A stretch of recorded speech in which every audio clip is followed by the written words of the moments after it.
production of FSN Pittsburgh.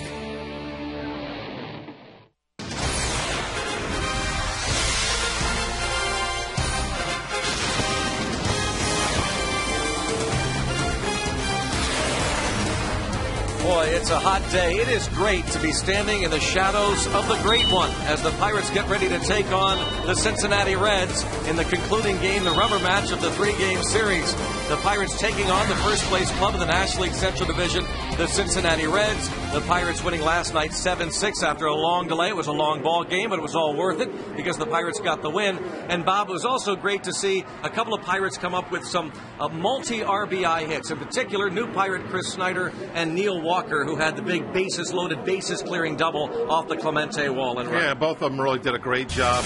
Walker kind of broke the game wide open with this shot off the wall, cleared the bases. But also, Snyder, he's new to the team. He wants to do something special early on, and he was able to come through with a 2 RBI single. So it was a lot of fun last night to watch the offense take off. Here's Snyder's single. It wasn't really a shot or anything. It was a little jam shot, but I looked in the paper this morning. It was a bullet to knock in those 2 RBIs. But he really, I'm sure, feels great about that, getting those runs knocked in and doing it early enough, and now he's kind of one of the guys. You know what I mean? Yeah, it was nice to get a win because, boy, tempers were hot last night when the Pirates' star center fielder Andrew McCutchen hit in the back of the neck on a pitch here from Mike Leake. And a scary moment, as it turns out, just a contusion, a bruise to the back of the neck, but frightening stuff. Yeah, you could see that Hernandez set in on the inside corner. It was a 1-2 pitch. They were just trying to probably put it on his hands, but it ran and got up and in.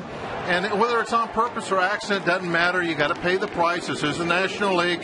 And so Leake, he got hit, went down to first base. End of the story. I like the way it was handled last night. Johnny Cueto is 10-2. He starts today for the Reds. The Pirates have Jeff Karstens on the hill. He is 2-6 with a 4.42 ERA. The Pirates need a win, come away with a big series victory over the first place Cincinnati Reds. They're going to try to do that today as the Buccos and Reds meet in the finale at PNC Park. It all comes your way next.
Andrew McCutcheon clowning around with, I don't know what that is. The Parrot blow-up doll there as the Pirates and Reds get ready to meet. And good to see also the smiles of Andrew McCutcheon and some of the Reds. And Brendan Phillips taking care of the back there, the back of the neck.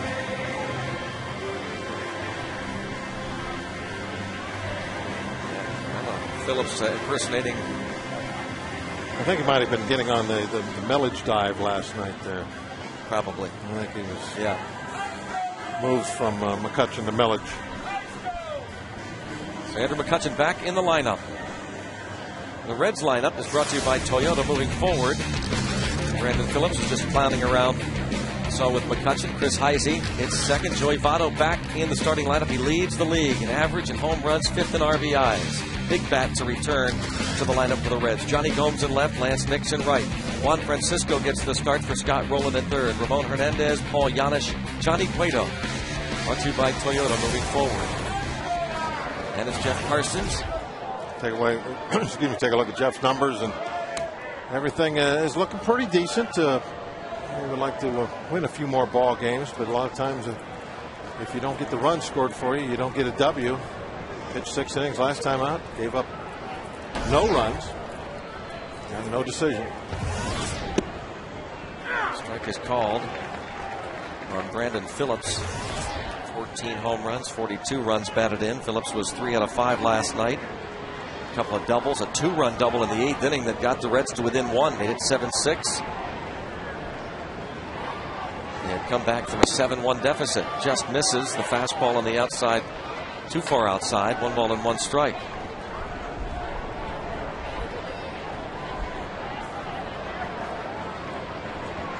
Cincinnati Reds, a half-game lead in the Central of the St. Louis Cardinals. Breaking ball fouled off. And the slow curve it was. It's kind of funny how the Karstens and Mahalam and Duke, a little bit of a fun competition. Who can slow it down the most? 1 ball, 2 strikes on Phillips with Heisey to follow. Bounced foul outside of third. Look at the Central Division standings. The Reds, one of the surprises in baseball, you'd have to say, along with the Padres.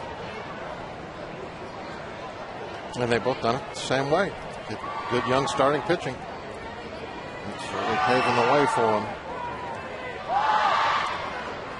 Dusty Baker, his club leading the St. Louis Cardinals. They'll meet the Redbirds back in Cincinnati next week. And a base hit to left for Brandon Phillips.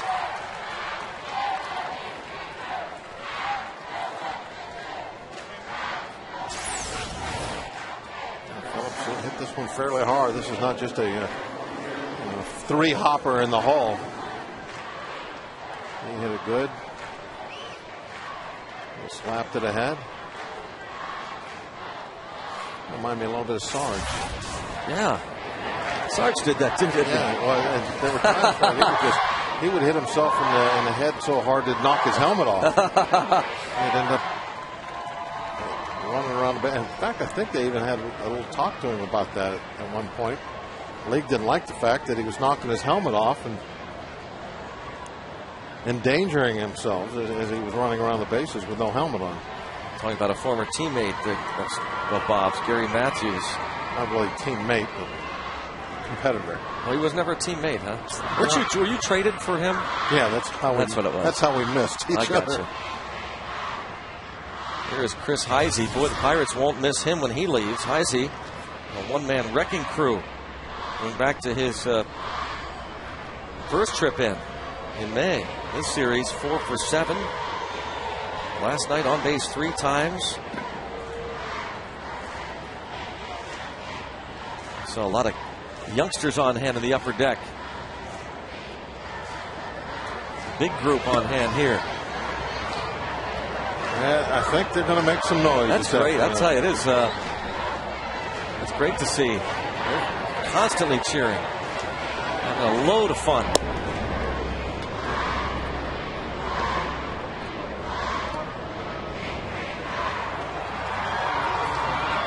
Great stuff.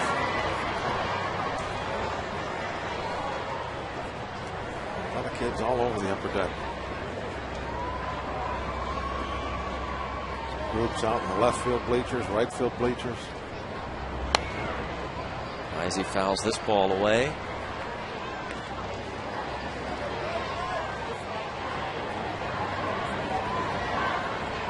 Weekday afternoon baseball.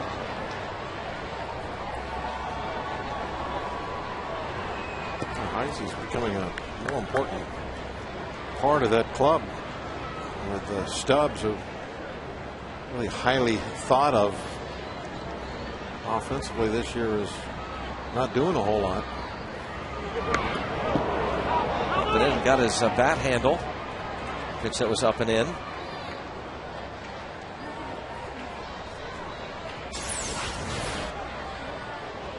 Right on the knob, didn't it? Let's listen.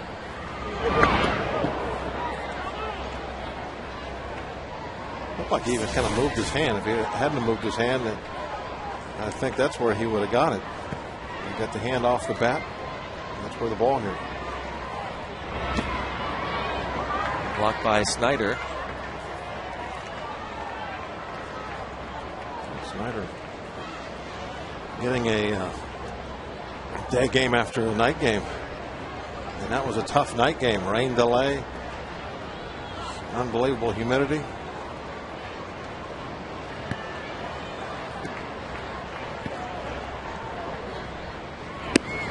Check swing and taken 2-2 by Heisey. Snyder already trying to get that sweat out of his eyes.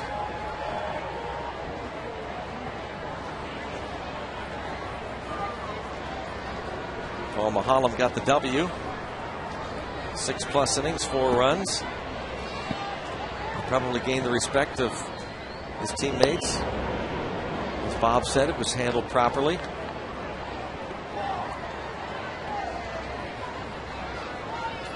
And likewise, Mike Leake just dropped the bat, went to first. He handled his part of it properly. And there was no drama. It's over with.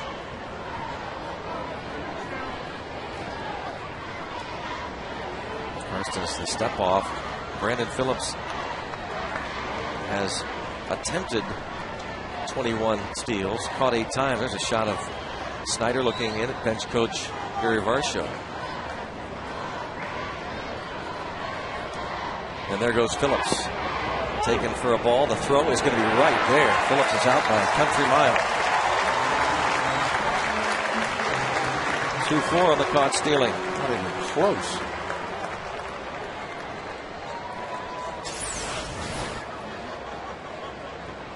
Snyder down to get it. Really kind of had all day. Surprising it wasn't closer than that. It wasn't a horrible jump. Karstens handles the Heisey comebacker.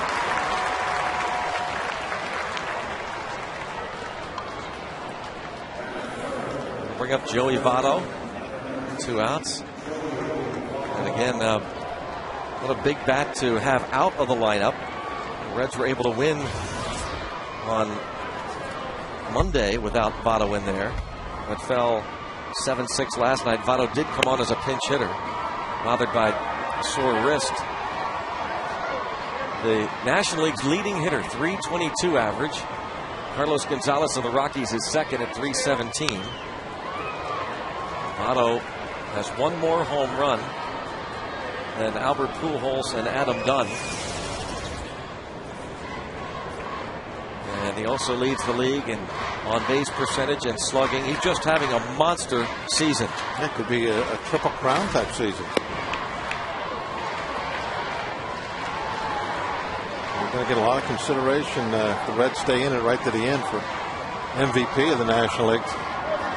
He means everything to this Red team. Good pitch. Votto upset. Joey Votto will turn 27 years old next month. Toronto native. 2nd round pick of the Reds in 2002. Last year, his season disrupted by some stints on the disabled list. And 3-2 the count on Joey Votto.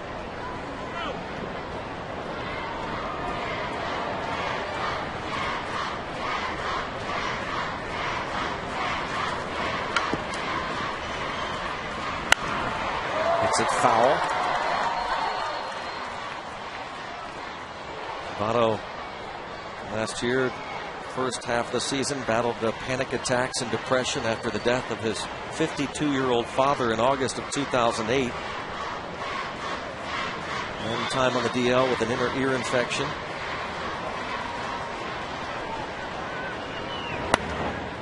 And this is hammered to right, the breaking ball. Joey Votto, extra bases, a 2-out double.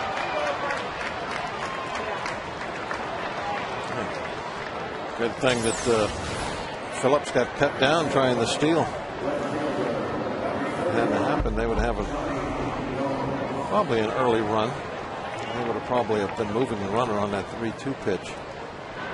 It was hit back to Carson. The little tiny things during the course of the game, they stack up and add up, make that difference in the end.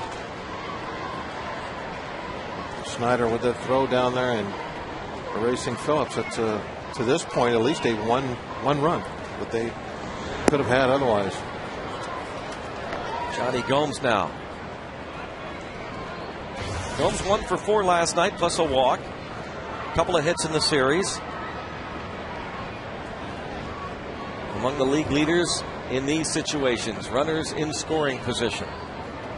Batting .371 is Johnny Gomes, which is 4th best in the league. Pirates Lastings Milledge 2nd, behind the Padres' Adrian Gonzalez in these situations.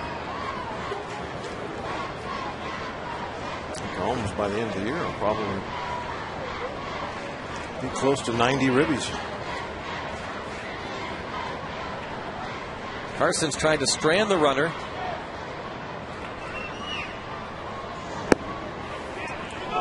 Did he go? Wow. C.B. Buckner said no. For a moment, I figured Angel Campos was not going to need the appeal.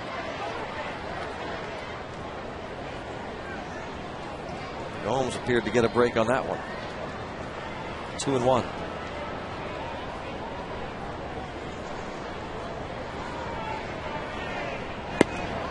Now 3 balls and a strike. Carson's just trying to pick that outside corner. Obviously, that's the type of pitcher that Jeff is. He's going to try and hit his spots. He's not overpowering anybody. Well, I think he throws a little bit harder than people realize, though. He's in the low 90s quite often. 91, occasionally see some 92s. And a pop-up. Second baseman, Neil Walker, calling everybody off and makes the catch. Great work from Karstens to strand Votto in scoring position against the tough customer Gomes.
I didn't feel that bad. The initial blow didn't feel bad, but I was just a little sore after the fact. But today I woke up and I wasn't really stiff or anything today, so I was just like, well, I'm sure I could play today. Andrew McCutchen is in the lineup today. The good word from the Pirates center fielder.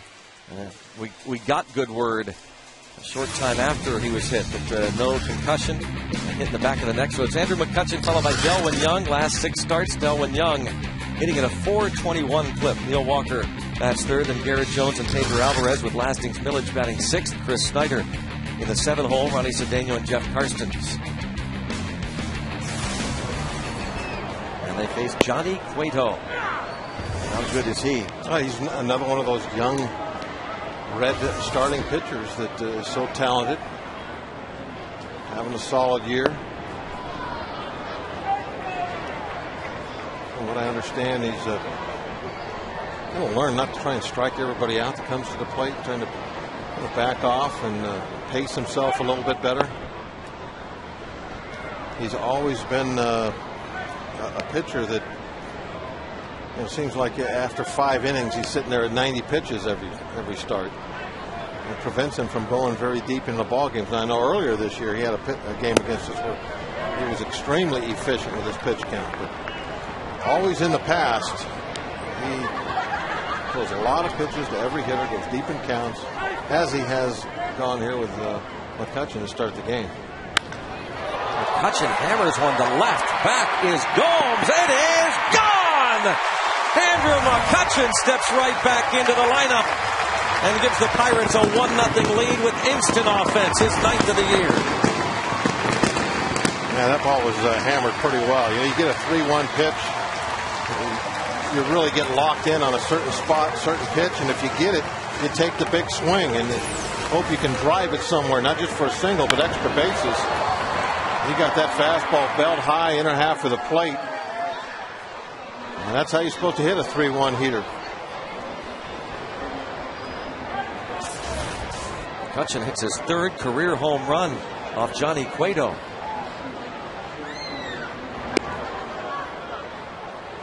That's why it's so important to be able to throw something different when you're in those 2-0, 3-1 hitter counts. Something other than a fastball you can go to. When Gomes was up there, a 3-1 pitch, Karstens threw a little slider, popped him up for the last out of the inning. Not that you can't ever throw a fastball in those counts, but there has to be, some doubt in the hitter's mind on what's going to happen. McCutchen, a home run off Cueto, and now it's Delwyn Young.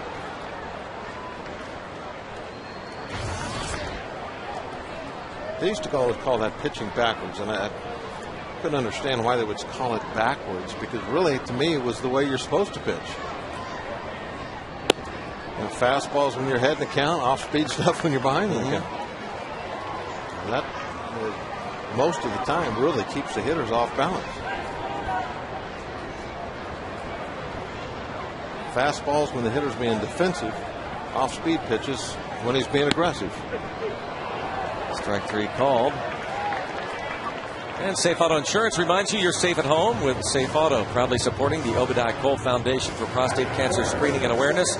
Early detection is the cure. And what a nice sight as well for his mom and dad, Lorenzo and Katrina McCutchen, who were on hand last night. Saw their son hit by that pitch. Glad to see him back in the lineup and then hitting the home run for mom and dad.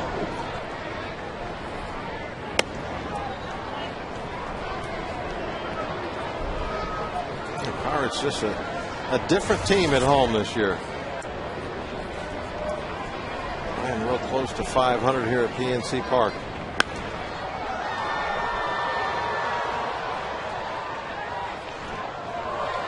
Of course, for Neil Walker, playing at home is a whole different story to him. It literally is his home.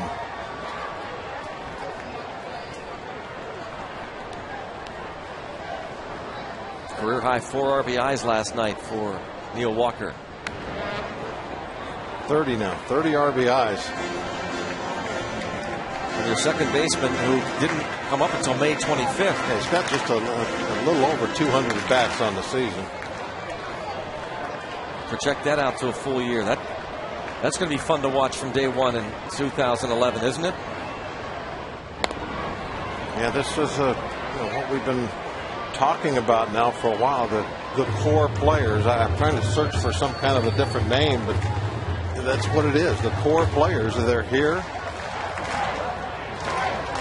and I think for the most part, they all look like they're going to be just what we've been hoping for. Line to first, 2 outs. Yeah, you don't figure you're going to hit on every one, but at least for now, and time will tell, but at least for now, with what you've seen of Walker and Tabata, who's getting the day off today, and Alvarez. And McCutchen. McCutchen is that core young guy that we've been talking about since he was drafted #1.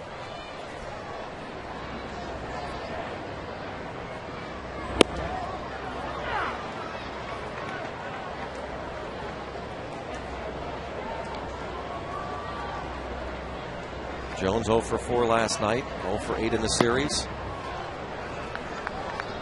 Jose Tabata getting the day off.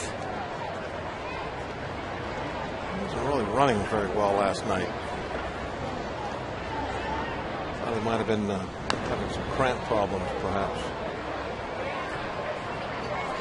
Remember the very first game we saw him in Washington? Yeah. Yep. And all the humidity last night. Very, very tough to get a little dried out. That's why the Pirates say that when Domit gets back, Domit's going to get a lot of at-bats because they're going to want to rest Tabata. And, of course, McCutchen will get days off on occasion. Millage, as is the case today, will move from right to left. Domit involved in his rehab assignment as Eric Jones takes a close 1, 3, and 2. Well, I hope Tabata and McCutchen don't get too many days off, because they are run producers at the top of that lineup. Great speed, good speed. No pop in the bat. Cueto gets the strikeout. He strikes out a couple, but gives up the leadoff home run to Andrew McCutchen to give the Pirates the 1-0 lead. Andrew McCutchen, second career leadoff homer against Cueto, and 5th of his career. His folks love it.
Six, 7 men in the order. Lance Nix will be followed by Juan Francisco and Ramon Hernandez. We'll watch the left-hand hitters in the batting order against Karstens. Lefties are hitting him at a .357 clip this season. He's limited right-handed batters to a .242 average. We can certainly understand where Dusty Baker and other managers will try and stack the deck as often as they can with lefties. Juan Francisco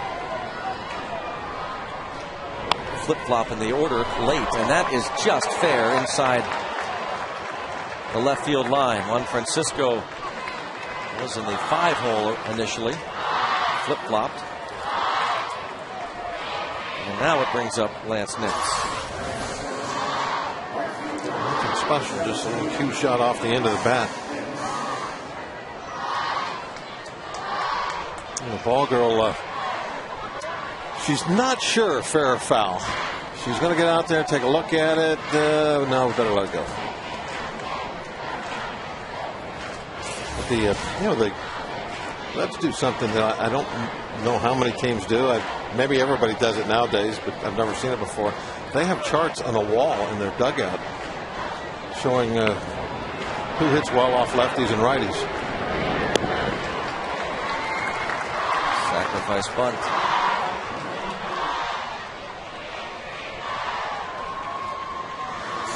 There it is. Out for everybody to see. Yeah, no secrets. Everybody has them. You know. But I've never seen it posted like that. The Pirates. Oh, that's the Pirates dugout. Oh, okay. I thought that was the Reds dugout when I saw the Reds hitters. I saw that on the wall the other night, last night. Thought it was the Reds. Some of those numbers just stick out, don't they? Those splits. See Heisey against left-handed pitching. Ramon Hernandez now, 288 hitter. The infield back will concede a run.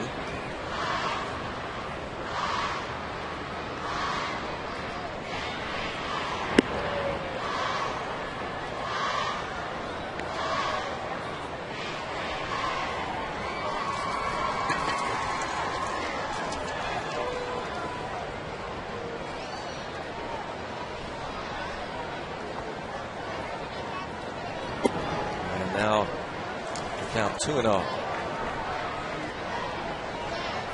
Hernandez.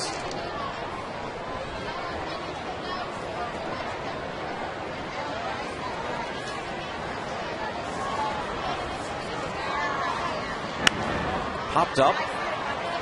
Maybe room, yeah. Oh, big out there for Karstens. Maybe that sacrifice bunt goes for nothing then. Hernandez couldn't get the job done as that pitch came in on his hands, jammed him, and didn't go anywhere. He's trying to hit the ball to the right side, get it in the air, hoping for a sacrifice fly. But it ate him up, got on the label, so it didn't go anywhere. Paul Janisch gets another start at shortstop, and he'll be there for a while, you'd figure. This is 10th start of the season. Orlando Cabrera was hurt the opening game of the series, an oblique strain that'll keep him out for at least a couple of weeks.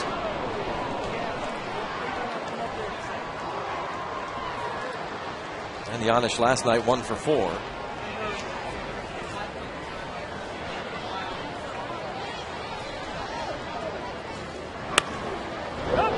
Just foul.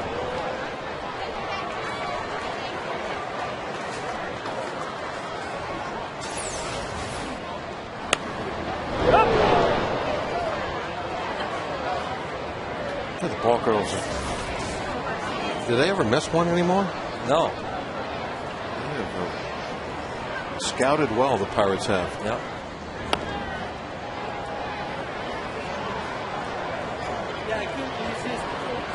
Local colleges, softball players, they do a great job. On this minute.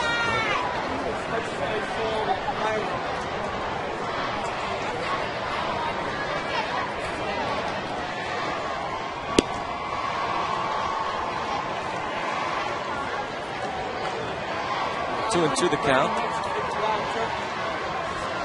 Doing Mary McVeigh's Apollo proud, I'm sure. Ball girls these days. She was Mary McVeigh back at Three River Stadium days. 3-2. As the pitch was blocked by Snyder.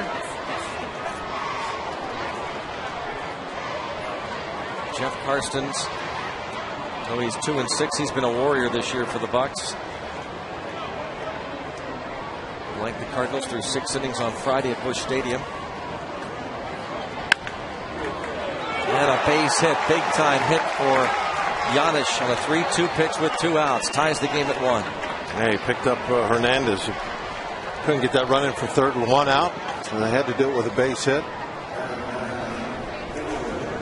He was able to put his ground ball in the right spot. Nothing really special about this base hit other than location. It slid right underneath the glove of Pedro, looked like. Up just off to the end of it. Got a little different view from that camera angle. Johnny Cueto.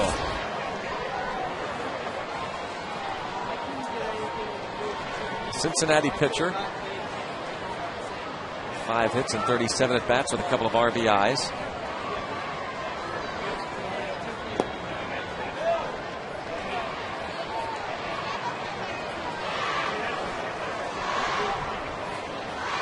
One ball, 1 strike.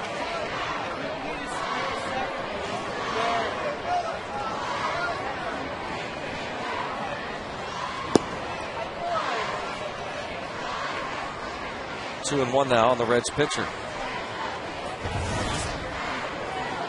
Karstens has thrown 41 pitches early on.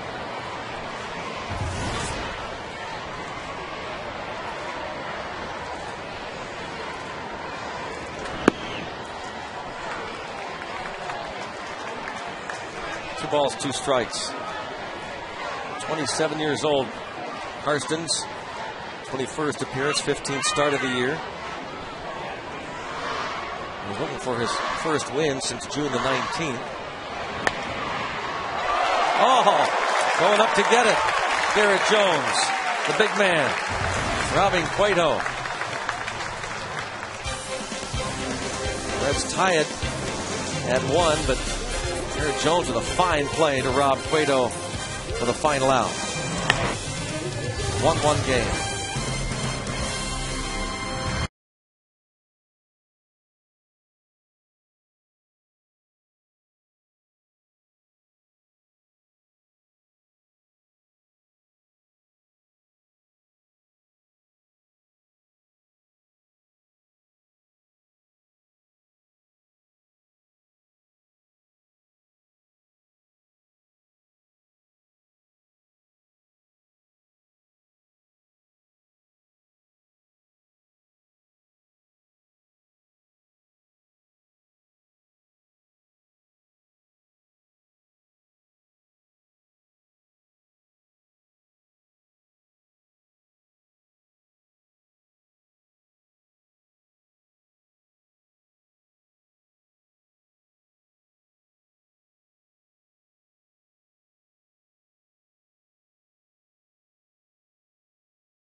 College. Over to first base side, Abby Heigl from Point Park. And there's the home run wall. That's Laura Davin. Teal College is where Laura hails from. They'll rotate during the game a little bit. They don't get stuck in one spot. Like the home run board standing up on that ladder down there, that might be tough for 9 innings. So they'll move around a little bit. Laura Davin, she'll have to find her glove. Looks like she has it sitting there. They all get a shot at the ground balls. It's Abby. And that's Pedro. Pedro Alvarez leads off the bottom of the second.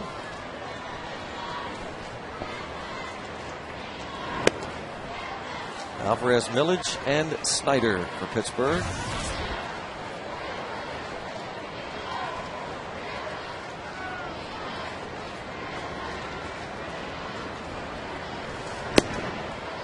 John Russell and Alvarez out of the lineup the opening game of the series. Give him a day off, number one, but he also talked to him throughout the game. Our cameras caught the Pirates manager talking to Alvarez throughout much of the ball game about this philosophy at home plate and pick a spot. Part of the plate. See that pitch you like, go for it. Also talked about defense. Great opportunity to watch one of the game's best third basemen work, Scott Rowland. Talk about Rowland's approach at third. Two big-bodied third basemen in Rowland and Alvarez. Alvarez back in the lineup last night, 0 for 3, plus a walk. There was a one-out walk to Alvarez in the second that started the rally. Hastings Village followed with a ball off of Rowland's glove, and then the Snyder two-run single. Ground ball past first baseman Joey Votto.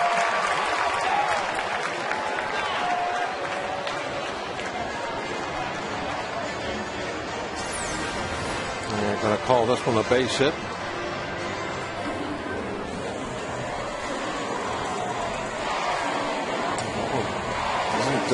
Move to get in front of it. He decides to take the three-hopper off to the side and whiffs.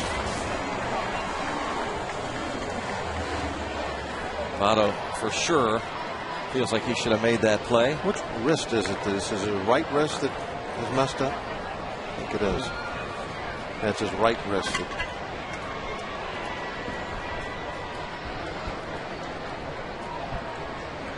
Wearing some kind of a brace last night. Doesn't have it on now. Village pops the first pitch up and drifting out of play. Nice catch. With an Eric Kratz shirt on. Yes, sir.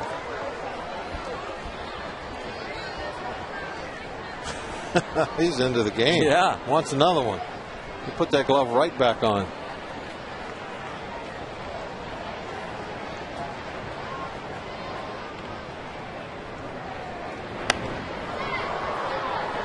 Oh, 2 the count on Millage. Last night Millage started in right, moved to left after the McCutcheon injury. Millage a couple of hits. He's 3 hits now and 7 at-bats in the series.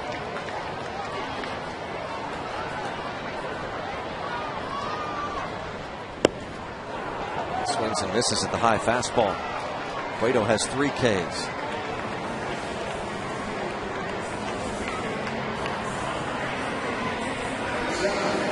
Check out our Barrel Automotive League Leader stat board. Barrel Automotive definitely worth the click. Johnny Cueto, in terms of run support, leads the National League. His Reds team scoring a lot of runs for him. How about a San Diego pitcher being amongst the league leaders in run support? How's that possible? Yeah. It's kind of surprising to see that. On the other side, Jeff Karsten's last 8 starts, 13 runs of support.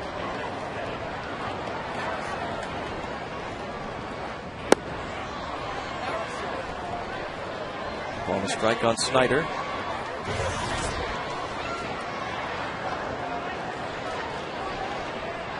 Snyder's first 2 RBIs as a Pirate. last night.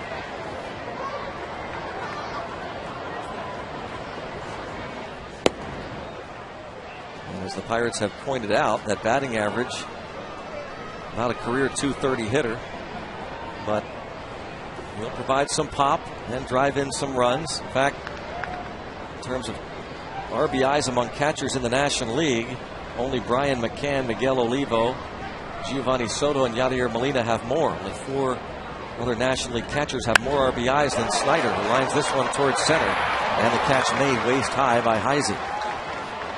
Boy, they even out, don't they? Got that little jam shot last night, got 2 RBIs. He hits this ball right on the button and gets nada for it. Ball just kept carrying. And I'm just guessing, but those other catchers you mentioned, probably a lot more at bats. Oh, for sure. You're talking McCann with 300 at bats, Olivo 270, Soto over 250, Molina 325. And Snyder hasn't reached, what, 200 ABs yet as a catcher.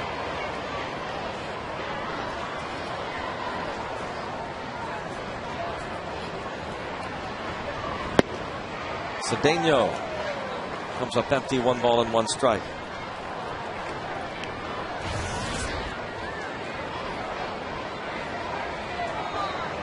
He had a base hit in the 8th inning last night. Also lined out, popped up, and bounced into a force play.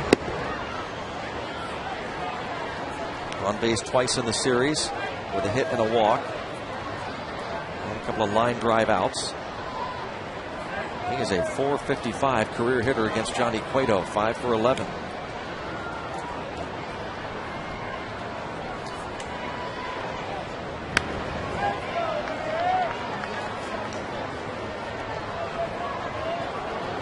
Twos across the board now, 2 and 2, 2 outs. Here in the second, tie game. Outfield, the Reds are playing right now fairly deep, trying to take away any kind of an extra base hit. Fly ball to right, Nix for the out. Leadoff hit for Alvarez. He's stranded. We played 2. It's 1-1.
By your Toyota dealer, where quality, dependability, and good MPG all come standard. Toyota, moving forward. On a Wednesday afternoon at PNC Park in Pittsburgh, Pirates and the Reds playing the rubber match of the series. Reds winning the opening game 4-0. Pirates got out to a 7-1 lead last night, held on for a 7-6 victory. And now it's Karstens and Cueto tied at 1 in the 3rd. Second time through the order for Karstens as he faces Brandon Phillips. Saw a number of pitches to lead off the ball game before he singled and then was caught stealing.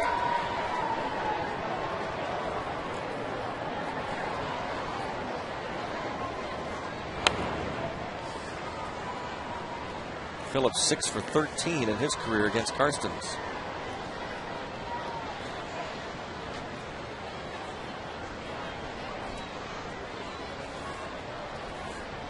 Well, we're going to get a look today, I would think, on how JR is going to work his bullpen with all the changes. So Meek threw 50 pitches yesterday. He won't be available for sure today. You know, and Karstens has had a pretty good track record now of going probably just 6 innings. Oh, curveball hits. Oh, wait a minute. No. Oh, how about that? How about Angel Campos? You never see this call. No. But give him a tip of the cap as Phillips absolutely leaned in. How about Angel Campos calling Phillips out on the intentional hit by pitch?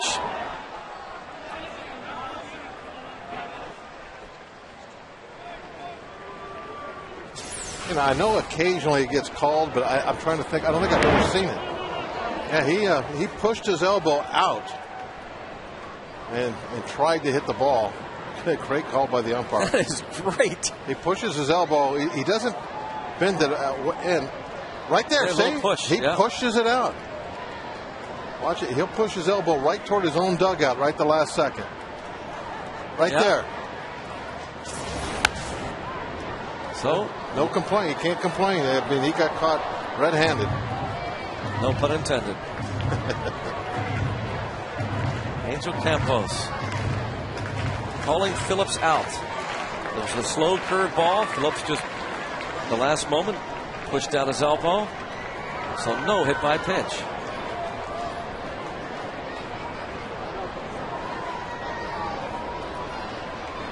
Phillips stepping out, calling time. I like that from Phillips, too, though. Yeah.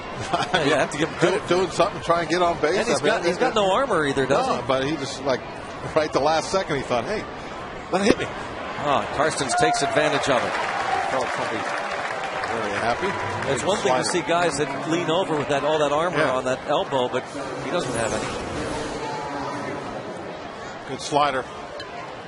Yeah, no, maybe not a good slider. It was just a sinking. I saw the sinking movement originally, but on the second look, it's more like a well-placed fastball.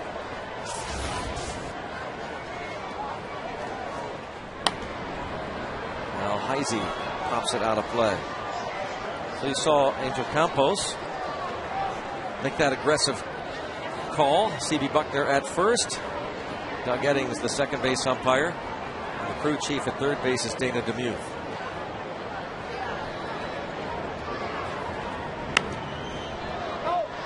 Will be out of play. 2 on Chris Heisey. 7 home runs and 12 runs batted in. He's made 20 starts. Each of the last 4 games he has started in center field.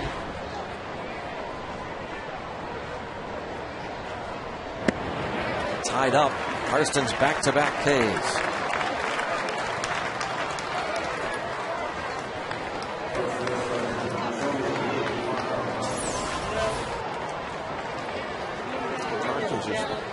Done this several times this afternoon against these red hitters. Been able to place that fastball up and in. That's the first swing and a miss he's got up there, but he's getting several jam shots on the label. He's going to get Votto. Nice 1-2-3 inning. 10 pitches for Karstens. Back to the bat rack against Cueto. Karstens will lead off the bottom of the 3rd.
PNC.com at Bat 2010, featuring play-by-play, video highlights, and live audio broadcasts. Visit Pirates.com on your iPhone, iPod Touch, Android, or BlackBerry for more details. Do it today.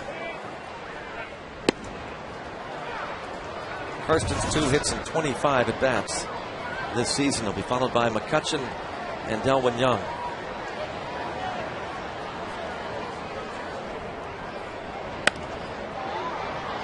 And bounced to Votto.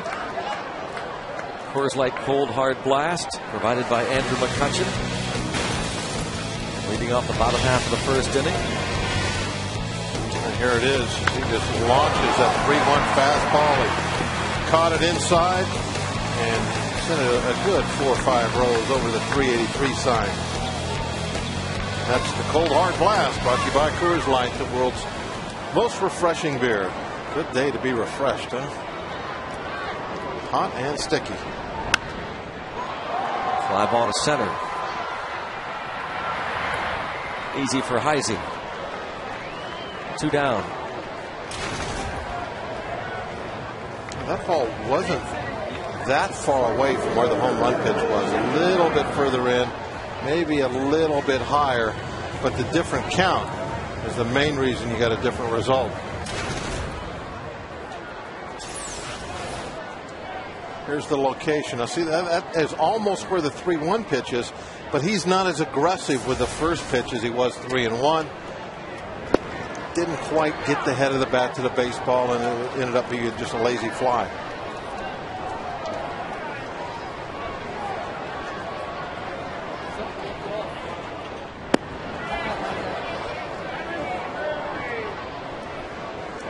It's a ball and a strike on the switch hitter Delwyn Young.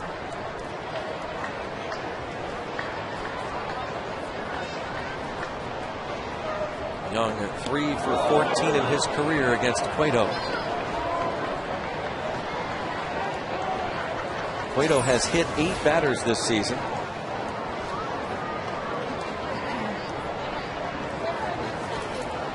Well inside off the plate.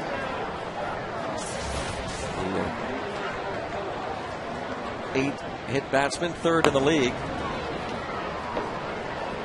Tommy Hanson of the Braves has plugged 13. The Cardinals' Chris Carpenter has whacked 10. There you see the numbers. Cueto with 8.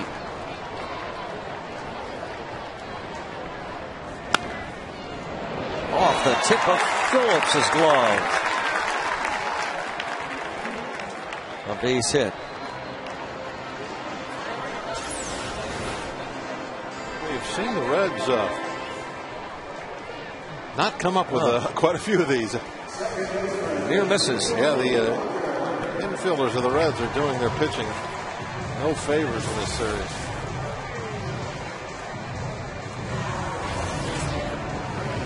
Neil Walker lined to Votto in the first. Votto missed an Alvarez bounder leading off the second that went for a hit.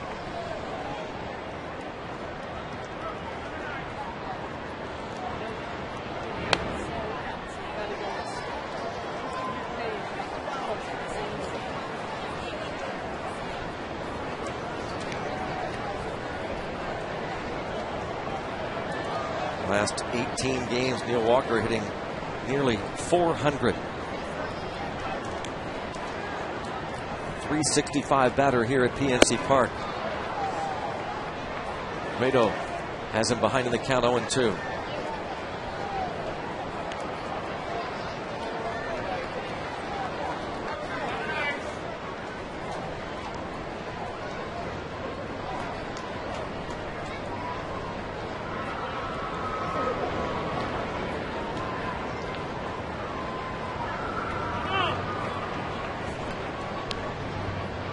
Since Neil Walker became the starting second baseman at the end of May, his batting average tops in the major leagues among all second basemen.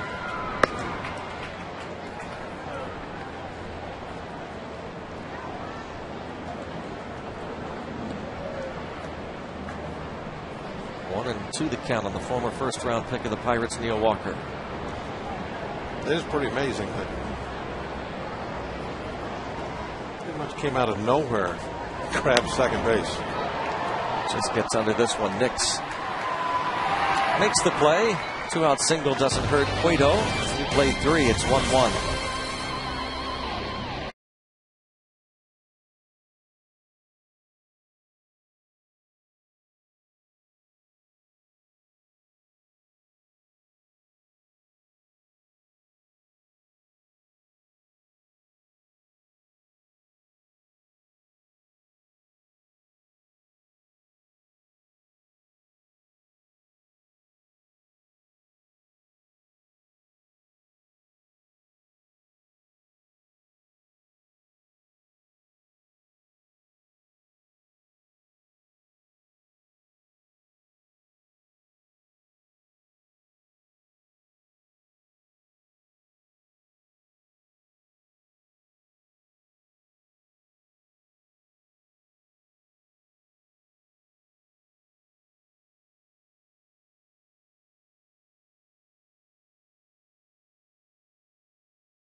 And by Day Automotive, we're going to make your day.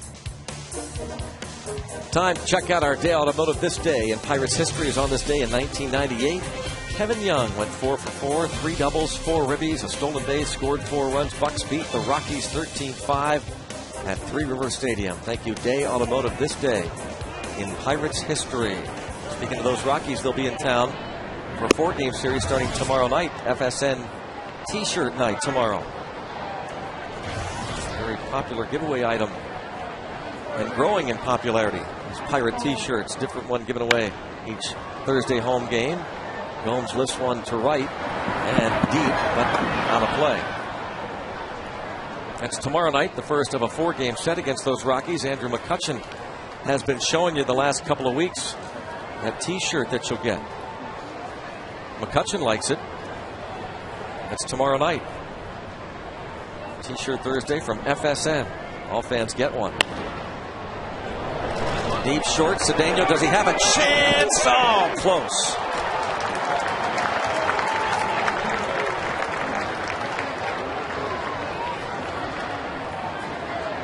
Cedeno probably does this about as well as anybody. Excellent range going into the hole. Nice accurate throw, just a little bit too late. Because he gets to so many of those balls, it normally would just be base hits. You see him throw over there and have safe calls. But that doesn't mean that he's, doesn't have a good arm or anything like that. He has an excellent arm. It's just that he's getting to balls that most of the time just roll out to left field.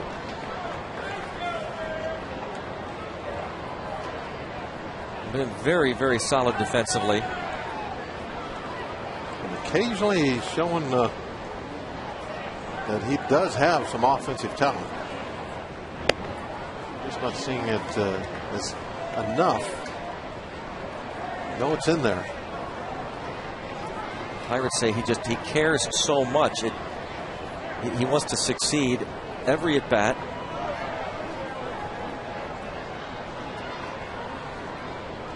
But, to his credit, he doesn't seem to take that frustrations out to the field. There's a base hit for Juan Francisco, putting runners at first and second.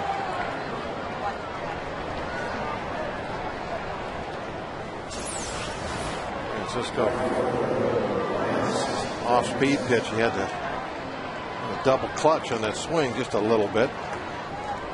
Timed it perfectly, though. Just getting called up. That's an exciting player the Reds have, and 23-year-old Juan Francisco out of the Dominican Republic. They Gave him a call up in September last year. Had just 21 at bats, collected 9 hits, including his first career homer. This his second stint with the Reds. Recalled yesterday when Orlando Cabrera was placed on the DL. Oh, pickoff try, but the throw well wide as Gomes got back. Yeah, good throw. That's been an interesting play. Got a shot at it.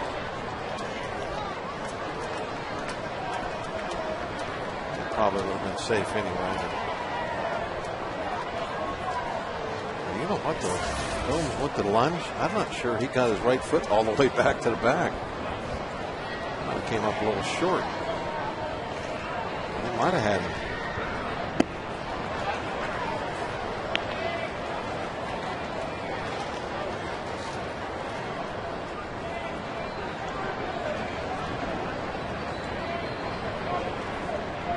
Left-hand hitters are 3 for 4 against Karstens today. Talked about those numbers, the splits, lefties, righties. And another hit for a left-hand batter to load the bases. And nobody out there, playing very conservative, just 90 feet at a time. And the Young got to this ball very quickly. His throw was well offline, but you can't wait until you see where the throw is before you make a decision on whether to let the runner go or not. So the stop sign is put up well before they realized the throw was going to be way up the line. Johnny Gomes stopping at third. Mark Berry, the third base coach, talking to him. Juan Francisco at second, and now Nix at first as pitching coach Joe Kerrigan visits Karstens. Karstens getting over there just in case the ball was going to sneak through and go toward the dugout.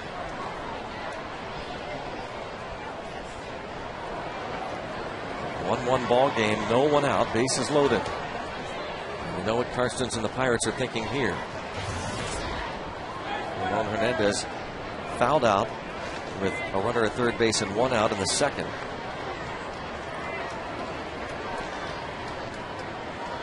He's hit into 5 double plays. A fly ball plenty deep. Everybody's tagging.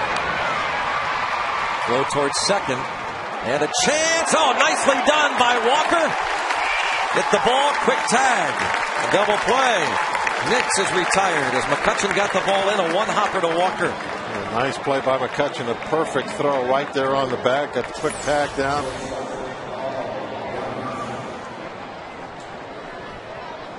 Eight 4 on the put out of Nix. 2-1 Cincinnati. Actually, the Walker play was probably a little more impressive than the throw. Didn't realize it was that far offline. Walker had to go a long ways to get it. Hernandez wasn't happy about that double play. No, well, look how it changes the game. Intentional walk. Now the pitcher's up, and a possible big inning is diffused. The Reds bit off a little more than they could chew right there.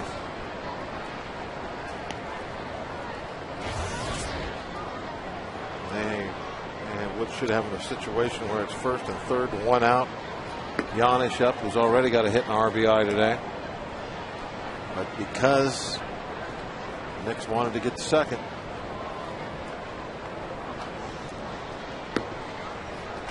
it goes for nothing. Let's hope it goes for nothing. Hopefully that's a very big play in the scheme of things. Got to get Cueto out right now. He hit one pretty good the last time. Didn't he line out the first? Garrett Jones went up to get it. Hit it sharply.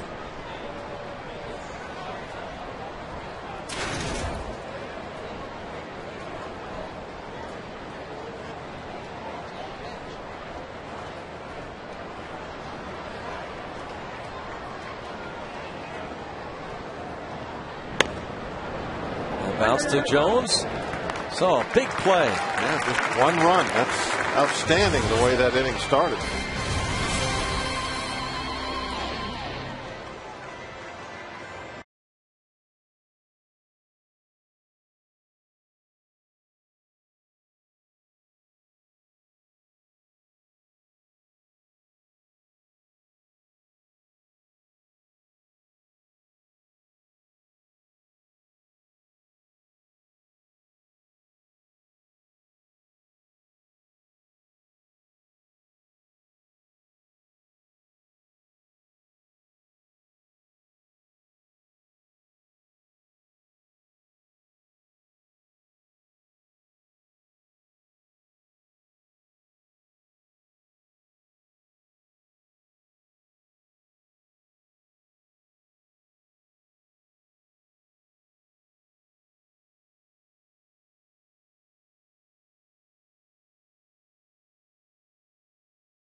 Davis Vision and United Concordia. 150 youth who don't have insurance or are underinsured participated in a free vision dental screening program today, hosted in the ballpark's picnic park before the game.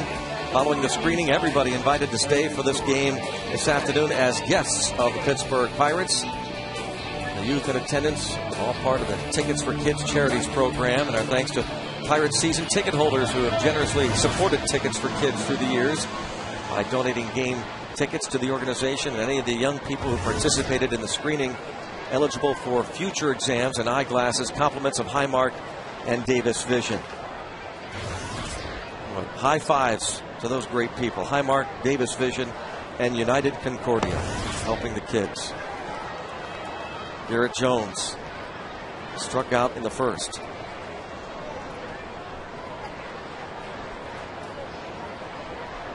Jones 0 for his last 18 at-bats. And this will drift out of play. One thing Jones, Bob, in the year plus that we've seen him, he's been able to pretty much avoid the long, sustained slumps. He may not have the home run ball going, but he usually gets his hits. Imagine this is a bit frustrating for him, 0 for 18. Tapped to the shortstop. Janish. Well, the reason that I think he avoids long stretches is, for the most part, he avoids strikeouts. He's not a big strikeout guy. Gets the ball put out in play, and if you do that, they're going to fall in. You're going to get some hits, and you're going to, even if you're not stinging the ball real well, you're going to get some lucky hits to at least keep your head above water. And I think that's a big thing with Garrett that he's been able to do and avoid those huge drops in his batting average.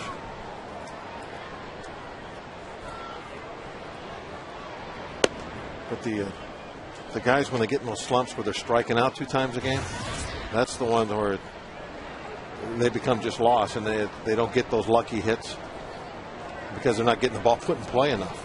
And here's a great example of it. This young third baseman, Pedro Alvarez, one of the reasons he sat, I'm sure, on Monday was that he was, for a time there, not putting the ball in play toward the end of that road trip. 3 strikeouts on Saturday, 3 more on Sunday against the Cardinals. Singled to start the second. Another type of hitter that you usually don't see prolonged slumps with is speed guys. They get enough leg hits. You know, they'll hit a chopper here, swinging bunt there that they beat out. Give them a few hits to keep them going. Speed guy right there, McCutcheon. His home run got the Bucks on the board. That's good to see. Pedro Alvarez, the base hit and the walk.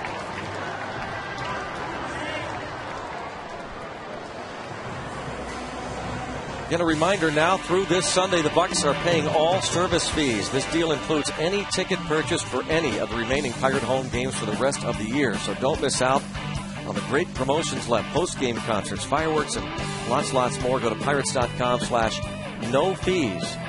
These fees are not just being waived. The Pirates are paying all fees on all tickets purchased now through this Sunday. The deal includes any ticket purchased for any of the remaining Pirate home games for the rest of the year.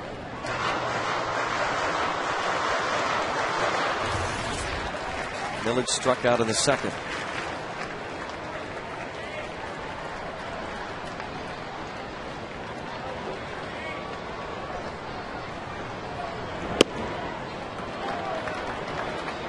We were talking last night. Millage may not have the home runs.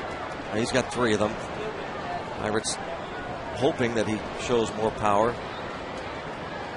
That may never be the case, but one thing is for certain.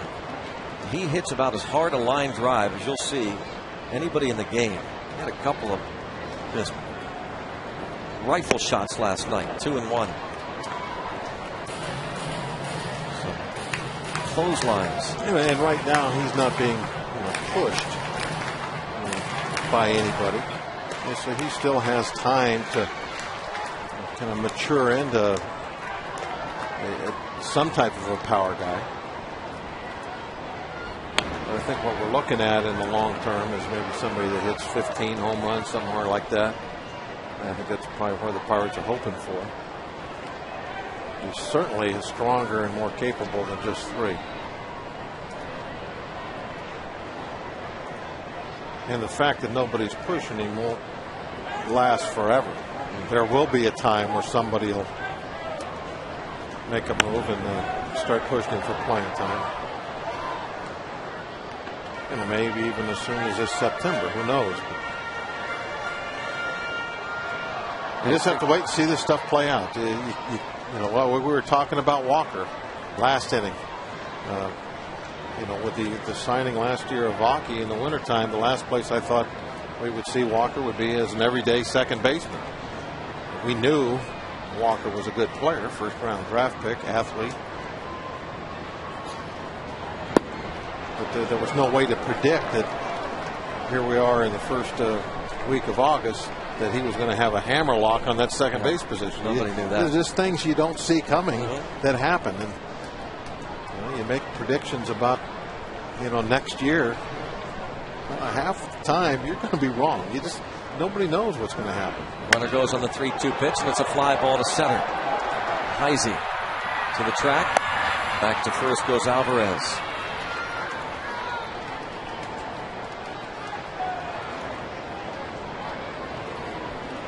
Alvarez at first base with 2 down. It brings up Chris Snyder, who lined out to Heisey in the second. Good day for the ice cream, that's for sure.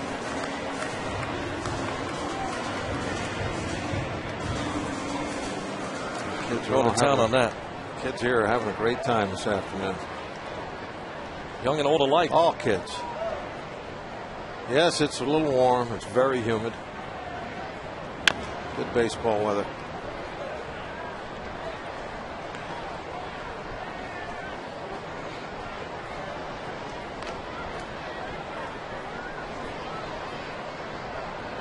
It's the only game that allows you to do that's what you're seeing, the pictures. There's no other sport like it.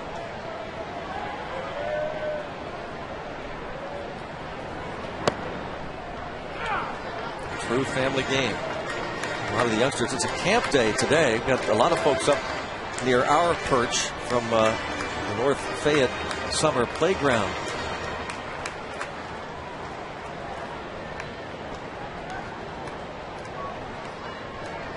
City of Warren there. What a big camp day today, so a lot of kids on hand. I had the chance going the first couple innings, but now it's kind of settled into let's get something to eat. Yeah. Okay. Did that for a couple innings.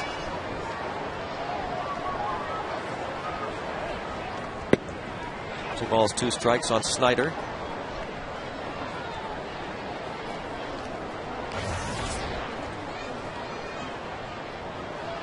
Pointed out that it shouldn't take too long to get to know this pitching staff.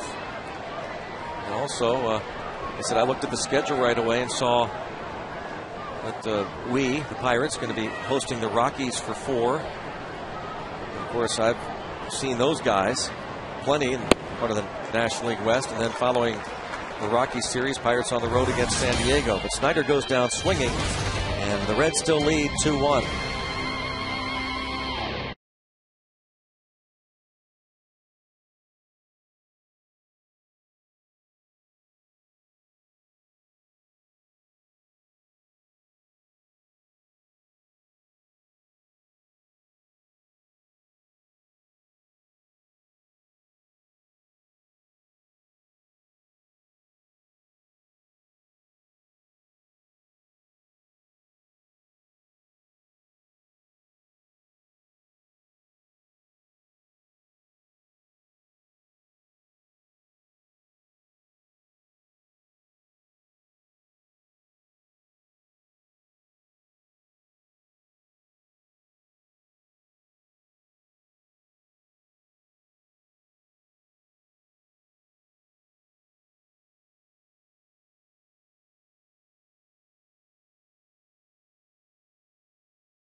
Astros and the Cincinnati Reds.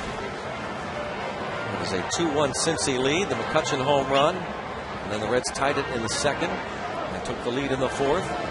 AT&T trivia question. AT&T Mobility, rethink possible. Who was the last Red to lead the National League in runs scored? Last Red. Because right now Brandon Phillips is leading the National League in that department. He has scored 79 runs. Eric the Red. Barry the Larkin. There's the Duchess.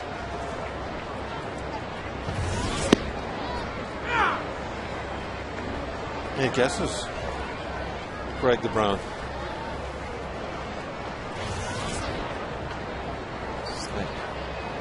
Nothing, huh? Back to Joe the Morgan, maybe, huh? Oh, nice one.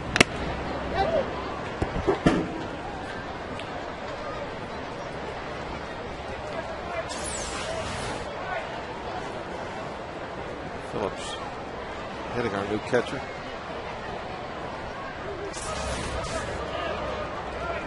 Snyder's big. No. How about Snyder and Kratz? Are there two bigger catchers in baseball?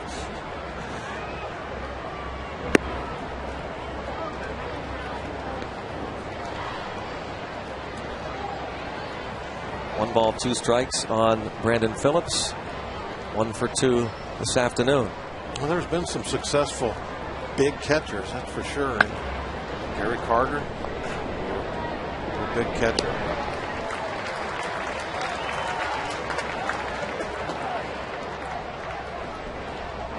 Neil Walker makes the play. And Snyder is a big backstop. Johnny the Bench was big. The Tigers had Parrish. Lance the Parrish? Yeah.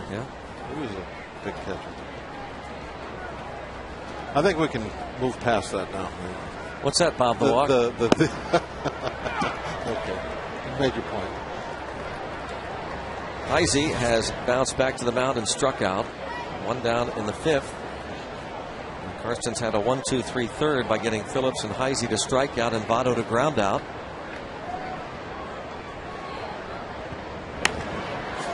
Pulled into the seats.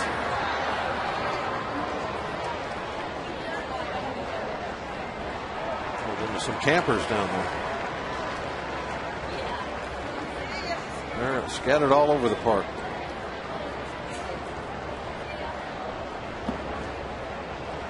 They're having a great time today.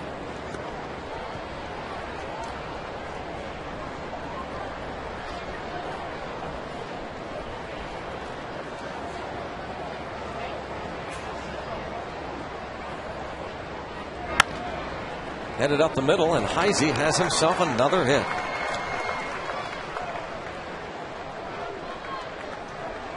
Just a very well placed ground ball.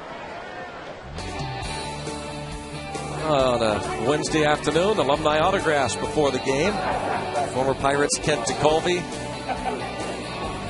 Barry Jones, and Dave Justy. And sign autographs in the Trib Total Media Hall of Fame Club. There's our alternate broadcast booth. Hey, those guys are in our seats. Bob and I did a game out there on FSN last homestand. A number of people have asked me about that. One question keeps coming up. How was the cake? Everybody's asking you that? How was the cake?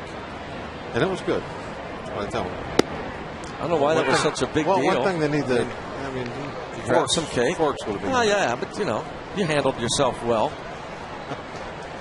I just followed the lead of my mentor. I thought, what would Steve do? And he would dig in. He wouldn't wouldn't wait for a fork.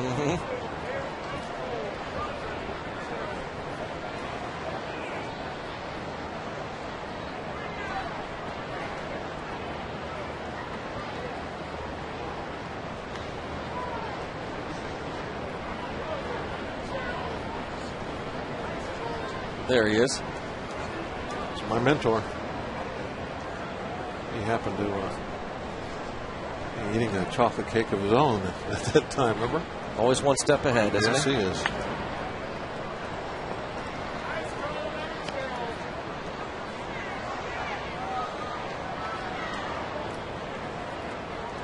He's done it.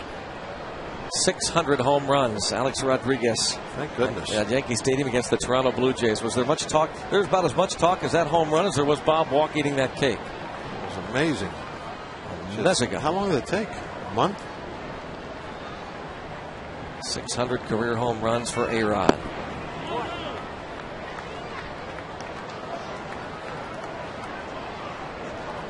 Hit it in the first inning today. Remember Bonds hit 600 against us. Remember that? Bonds, Barry Bonds. Yep. Yep. In Frisco. That's right. Off Kip Wells, right? Kip Wells, yeah. That was 600, wasn't it?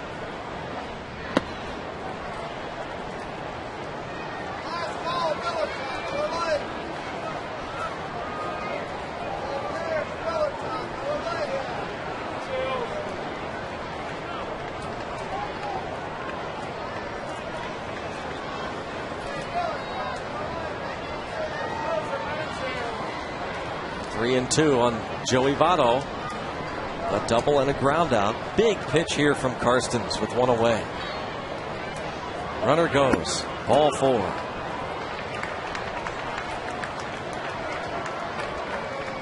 Two on. We're talking about one of the former Pirate players out signing autographs. One of the all-time great people and pitchers for the Pittsburgh Pirates. 7 years as a Bucco.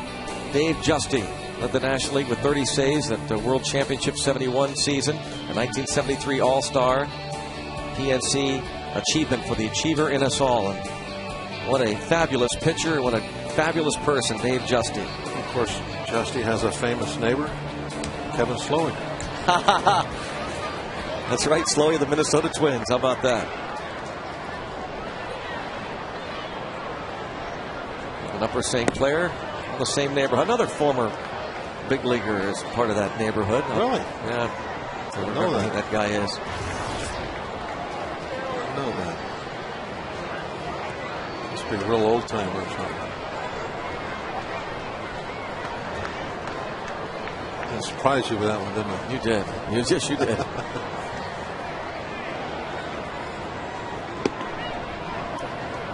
Dave Justy, who was traded by the Cardinals along with Dave Ricketts to the Pirates before the 1970 season, would be dealt before the 77 campaign by the Pirates to the Oakland A's in one of the bigger blockbuster trades in Pirates history. Pirates sent Justy, Tony Armas, Doug Bear, Rick Langford, and Doc Medich and Mitchell Page to the A's. Phil Garner and Tommy Helms came to Pittsburgh in that deal before the 77 season. Speaking of relievers, bullpen starts to crank it up for the Bucks. Super Meek. Karstens has thrown 83 pitches. Did you see the sign last night showing Super Meek will save the game? Super Meek. He was super last night. He sure gave it all he had. He was running out of gas. The man can hit. You know that. Yeah. He can handle a bat. Yeah.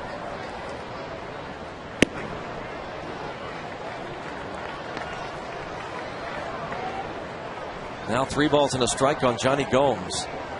Talk about a big pitch to Votto. This is another big one here. You don't want this one to get away, and Cueto's so good. Can't afford to give up much. What does Super Meek have now? There's a lot of kids in this ballpark today. I think there's one more. Yep. He's playing with some kind of little rubber ball. Part of camp day, Super Meek. Yeah. Super Mickey. Line toward left. Millage is over. Oh, and he cannot make the play. This will load the bases. Well, at least he trapped it, because if that ball gets into the corner, big trouble. That's going to probably be 3 bases, saying that he's left his feet. That was a good job of coming up with that ball, even though he didn't get it in the air. keeping everybody pretty much where they're at. Last night, Super Meek, he saved the day, giving the Pirates a couple of strong innings. He came on with 2 runners on base in the 7th, got the next 3 batters, and then really fighting it as he had thrown most pitches of the year. 50 pitches thrown by Meek, and he was absolutely running out of gas, but he gave it all he had. Though they did score 2 runs off of him. It was a tough night, tough conditions with that humidity. Everybody base hit. He's on the bases, running around like a crazy man, like a Super Meek. Could be his only career hit, because if he does become a closer someday, which is his goal, looks like that is in his future. Those guys don't get bats, so he might not have a lot of opportunities to get base hits from here on out. But he's got one anyway. And bounced to first, and not a double play ball. RBI. Heisey scores. Francisco, productive 3 at-bats for the rookie.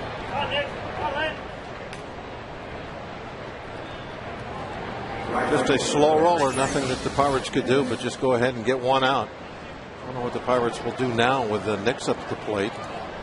Right-hand hitter on deck. Lefty's doing pretty well today. Nix with a sacrifice bunt, a single, 1 for 1. They look like they're going to pitch to him.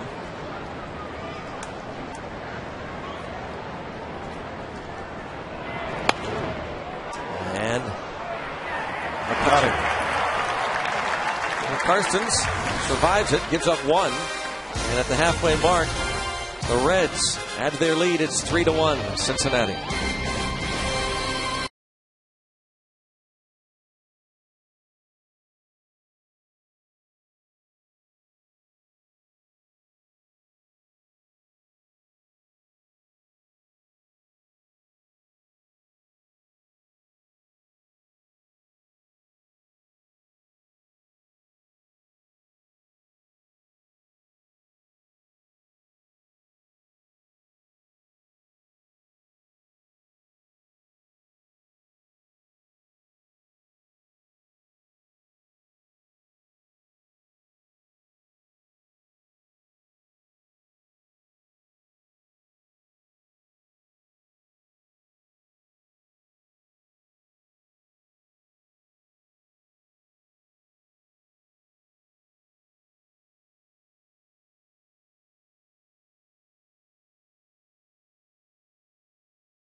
Hall of Fame Club telecast a couple of weeks ago where Bob tried to sneak in a piece of cake. Nobody saw him. No, nobody was looking. And then nobody saw this either. Bob tasting the cake. And Bob, of course... Thank goodness Lori didn't see that. During the winter, Bob works on all types of inventions. And now working on what he calls the Bob Bumpers during summer telecasts. He has tried this out. Some of the other broadcasters in the world of sports have tried out this prototype, and Bob's still working on it. Now, Bob, you've got... These are the air gaps. So you get a little ball of tissue, and you put it in between the strap and in your brain. Yep. And that holds the earpieces off just about 1/4, 1/8 of an inch. get a little air gap, and then you don't have that perspiration in your ears. That's nice. And on a muggy day, this is the way you do it. Now, these are just prototypes, obviously. When we go into production, there'll be a cleaner look. Bob calls what I have is a cabbage leaf, which doesn't provide the air gaps, but it does take away some of the perspiration, and you can still hear the producer and the director and yourself in the headset. So if you're interested in these, it's www.com. Common Sense Headsets. www.com. No, www.commonsenseheadsets.com. www.commonsenseheadsets.com. Yes, if you're interested in the pair. Yeah. Oh, are you interested? Kidding? Who wouldn't be? Andy LaRoche will bat for Karstens as Cedeno goes down on strikes. Well, Karstens is getting up toward 90 pitches, and that's been kind of a red flag area for Jeff.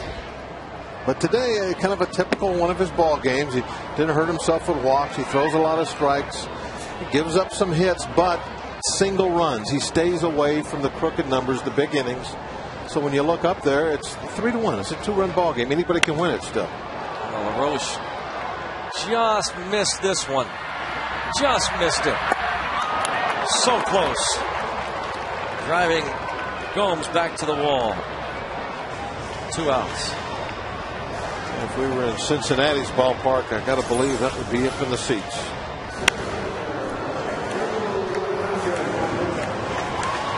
He's watching it. He thinks maybe. Little bit of a breeze blowing out toward left field that's just helping that ball just a little bit. Not quite enough.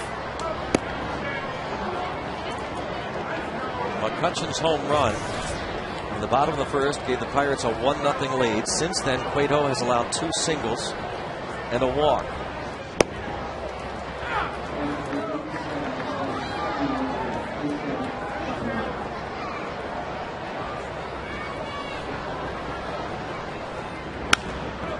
Pop up. Right field, Nix. And Roche just missed, making this a 1-run game. Instead, Cueto's lead is still 2.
Within 4 months, left knee arthroscopy, and hopefully Steve Pearce is able to resume in spring training. Injury update thanks to our friends at Allegheny General Hospital Sports Medicine, official medical provider of the Pittsburgh Pirates. People wonder what happens between innings here at PNC Park, as we are listening to our producer and director trying to get instructions. You got a guy coming over from the radio side mocking your invention. We're trying to say, get out, get out. Yep. I mean, what is wrong with this guy? Well, he just has a different view on the air gap principle, and he was going with the foam and the coffee cup. He's totally disregarding look missing your invention. Meanwhile, he'll be the first one to be using it next summer. Look at Vegas with the shades. Vegas with the shades. Yeah. Oh, what a crew over there today.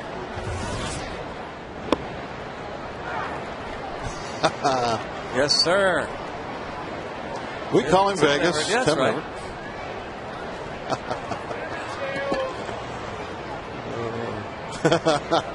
Those are signature Tim Neverett sunglasses. Another Neverett prototype. And those. Our broadcaster's very busy over the winter with these inventions. I've just got another idea. Oh, I bet you did. Sean Gallagher is the new pitcher here.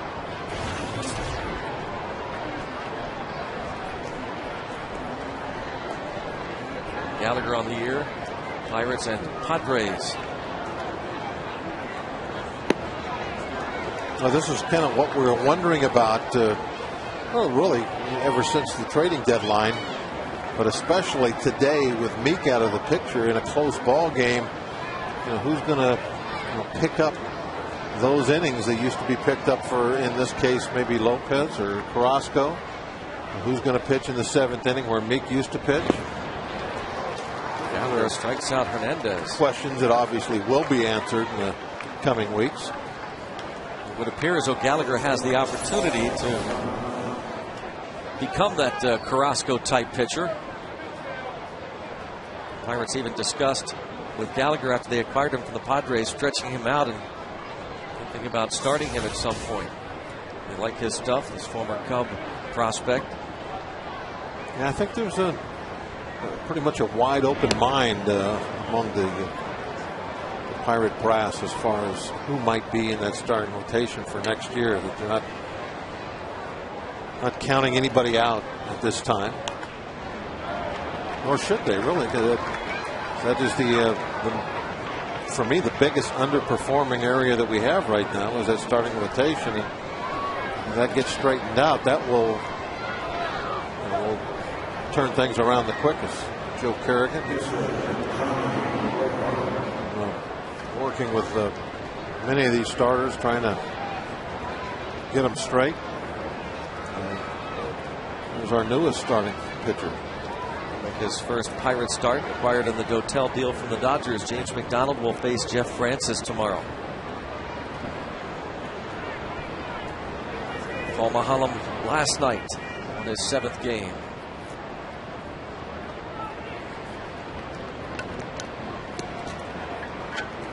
Zach Duke will start against Jason Hamill on Friday.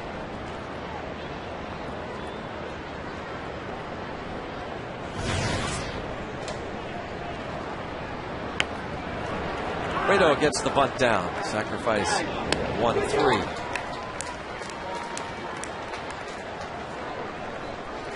AT&T trivia question.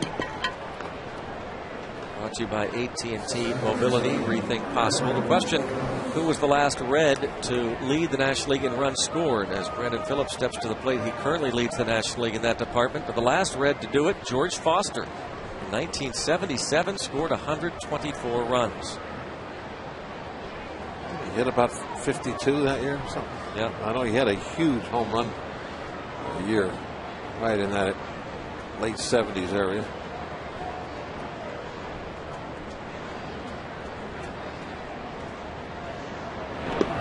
The Big Red Machine. All through the 70s, they had some thump in that lineup. George Foster. Boy, what a scary hitter he was. You were facing the Reds. 11 years with the Reds, 18 seasons overall. He was the MVP in 77. Went to the Mets after that, didn't he? 52 home runs in 1977, that MVP year for George Foster.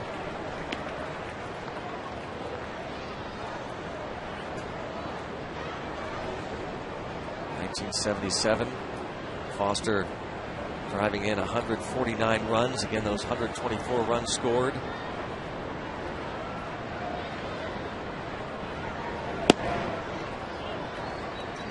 The following year, he hit 40 homers, drove in 120.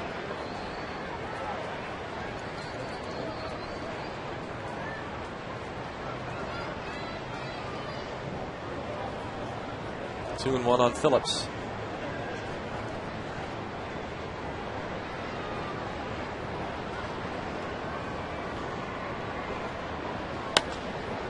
Line to right. Young there. Scoreless inning of relief for Sean Gallagher. Pirates go back to work against Johnny Cueto.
To check out today's Coors Light Freeze Cam. You're going to see that ball hit hard just off Phillips' glove.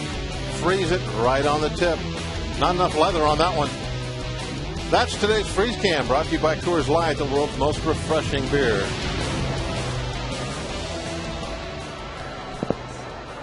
Thanks to Sam Garda for helping us with that. Did a nice job, didn't he? Yep. Assistant stage manager. Sam the Garda. Brandon Phillips lining out to end the top half of the sixth inning. Sam's getting big, isn't he? Yeah, going fast.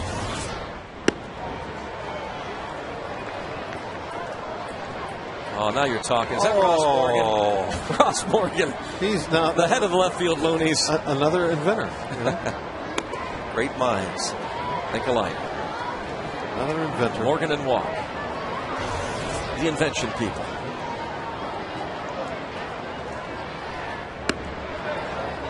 Two 2-0 on Delwyn Young. See if the Pirates can't get something going here. Young with one of the Pirates' 3 hits. Bucks have been out hit 10-3, but trail by only 2.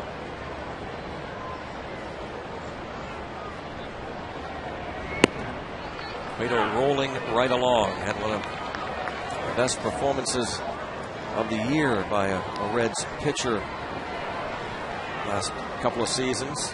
The 1 hit in the Bucks on May the 11th here at PNC Park. A 9-0 shutout.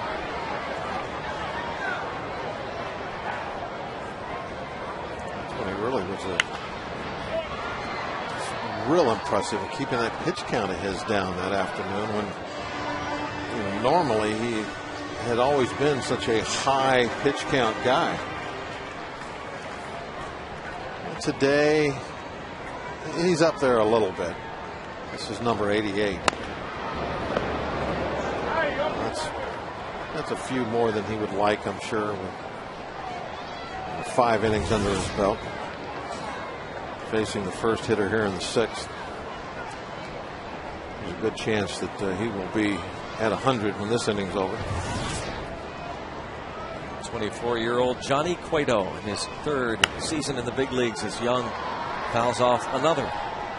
Still 3-2.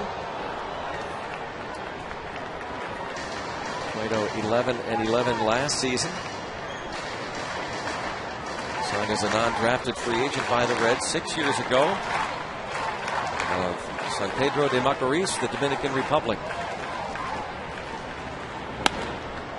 Fly ball to center. A long at bat comes to an end with an out. Back to that day here at PNC Park, May the 11th. Cueto was just dominant.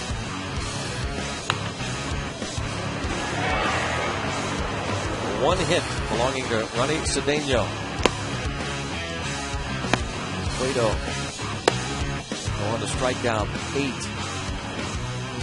Going the distance. That one hit by Ronnie Cedeno came with 1 out in the second. Well, not surprisingly, that was his first complete game. Before that time, he just to get a complete game. If you look at how many pitches he would normally throw, he'd have to throw 150 pitches. And his pitch counts per inning are, to this point in his career, were always very, very high. They're amongst the leaders.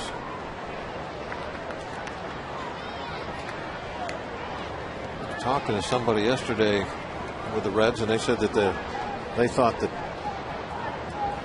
Leake, who does such a good job of varying speeds and not being at 100% all the time, not so worried about getting strikeouts, just walks, that the success that Leake has had is kind of showing Cueto that he doesn't have to go 110% effort on every single pitch, that he can back off a little bit.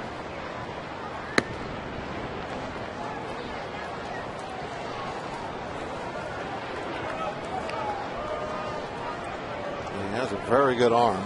Doesn't have to try and throw in the mid-90s every hitter that comes up there. Nothing wrong with some 91s and 92s. Like a changeup. It's lifted out to center field. Hazy with the catch. Outstanding changeup from Johnny Cueto. Now it's Garrett Jones. I think Cueto would like to be kind of like one of the very good older Red pitchers Mario Soto from back in the George Foster days. Yeah, Mario Soto, who was basically all the time just fastball changeup, fastball changeup.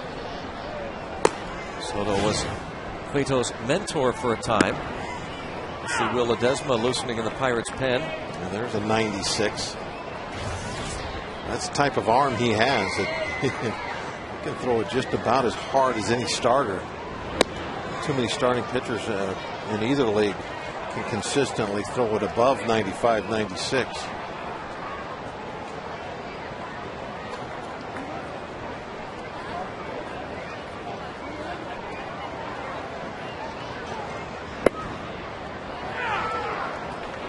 Changeup. Greg, are they going to get Volquez back before the end of the season? You know anything about that? He has returned. Oh, he's returned already. Yep. Made 4 starts. 4 starts, right. And he was on the DL and then suspended. Is he active right now? Yep. He will start again on Saturday against the Cubs.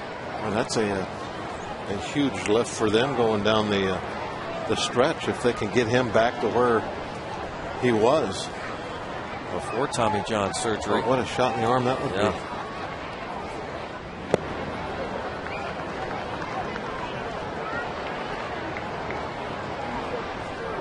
3-2 the count.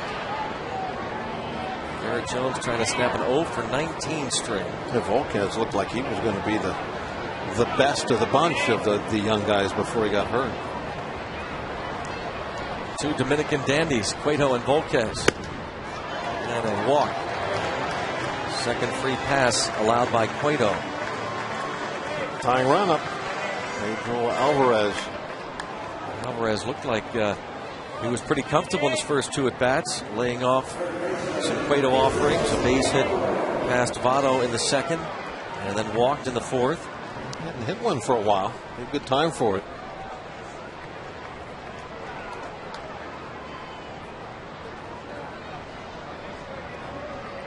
Cueto has given up 10 home runs, and this is 22nd start.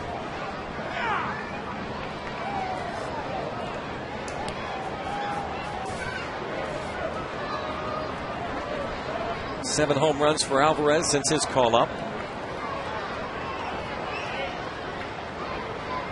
Them all last month. Hit 4 of them in back-to-back games. And he finds himself in the hole 0-2. Looking at Volquez's stats, Greg, hit 22 strikeouts in 17 innings, so it looks like maybe he didn't lose anything as far as his stuff. And walked 15 too, on the wild side.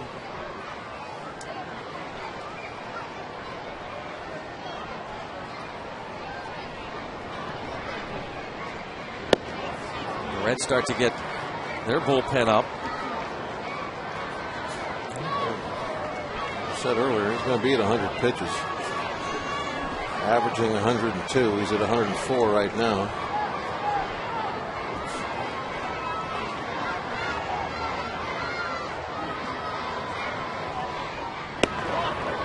He strikes out Alvarez looking. 1 run off Cueto was a leadoff home run by Andrew McCutchen. 3-1 Cincy.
Last 2, Zambelli Fireworks and Blues Rock legend George Thorogood live in concert. Some tickets remain, some good seats still available for purchase on Pirates.com.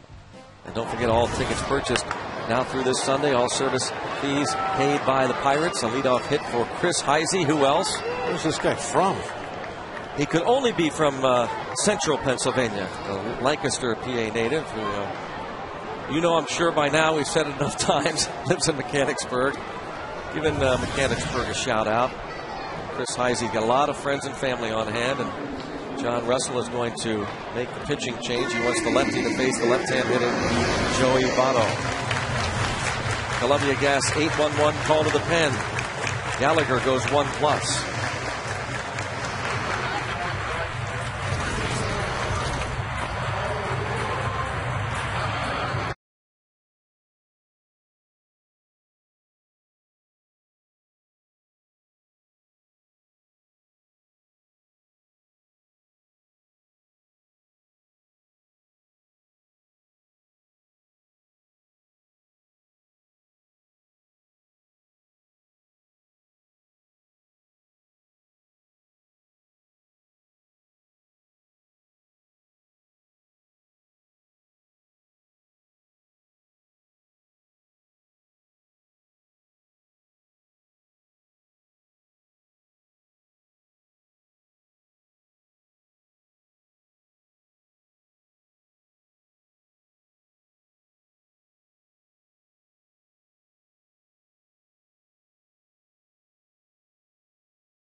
top farm club, the Indianapolis Indians, ranking in the top 5 in hits, average, runs, doubles, triples, and stolen bases. And Frank Kremlis doing a great job, the manager down there at AAA Indy. Dean Trainer, the pitching coach, hanging in there because obviously the roster disrupted with the call-ups of Neil Walker, Pedro Alvarez, Jose Tabata, a gigantic part of that offense, you can imagine. But other players performing very well, including Alex Presley, called up from AA Altoona. We've mentioned Brandon Moss a number of times, who drove in another run last night. And the new acquisition from the Giants, John Bowker, last night went 3 for 4 with an RBI and a pair of doubles in his Pirates organizational debut.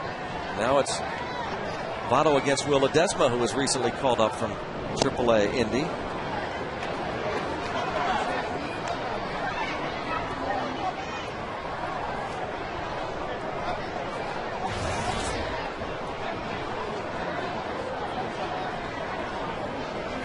Votto 1 for 2 with a walk against Karstens.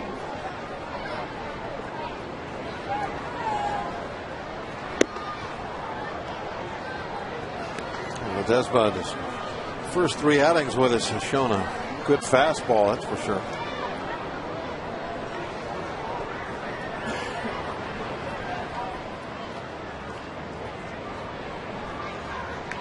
Votto hitting .266 against lefties, .350 versus right-handers this year. And rolled underneath Snyder's glove to the backstop and allow Heisey to go to second.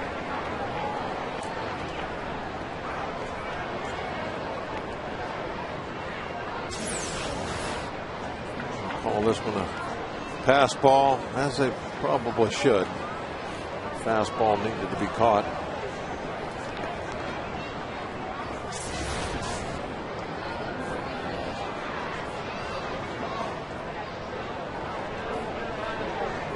That's another thing Snyder needs to learn about is, not only what everybody throws, but what do the pitches do? Does the fastball sink? Does it cut? Does it sail? And especially somebody like Ledesma that throws a little bit harder, has a live fastball. Whatever movement that ball has, the catcher needs to know about it.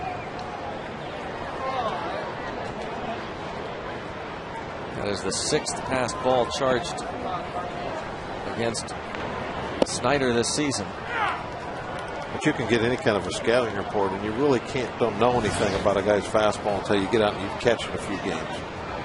That's the only way in your own mind that you have an idea about what all those pitches are going to be. I mean, you can be told, okay, Ledesma's fastball, when he tries to put it to the third base side of the plate, is going to cut a little bit, but I don't think as a catcher you really have a feel for it, though, until you actually see it and catch it, and then in your mind you know all right, that's what they're talking about. That makes sense.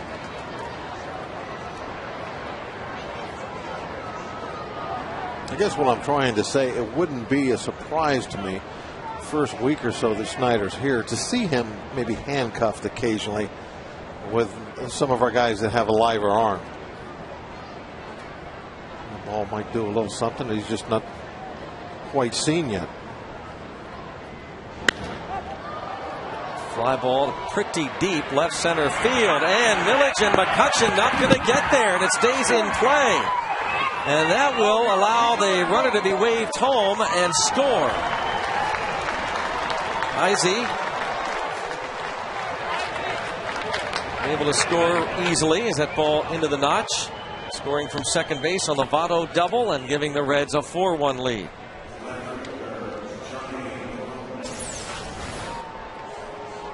Votto, perhaps the way he watched it, he thought he had a home run, but he definitely is in the middle of an MVP type year. I mean, he just keeps coming through for him all year long. Home runs, the batting average, tons of RBIs. Plenty of time left for him to become really a triple crown threat. Hadn't been one of those in a long time. Ball lined sharply and a slip by Millage, and it's going to be a double for Gomes, and now the Reds leading it 5-1.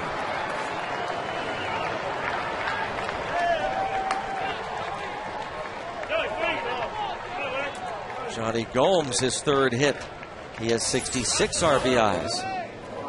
Just a very hard hit ball into the gap.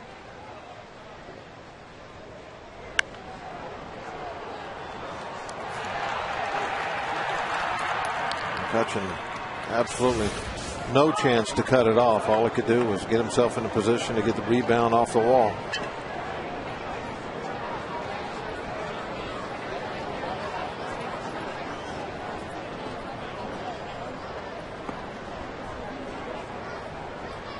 Juan Francisco has 2 hits, an RBI.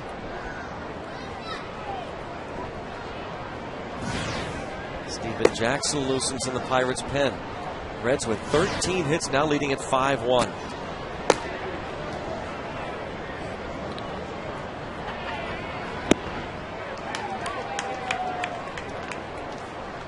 Reds have the best batting average in the National League. They've scored the most runs, collected the most hits, second in homers, first in slugging, third in on-base percentage.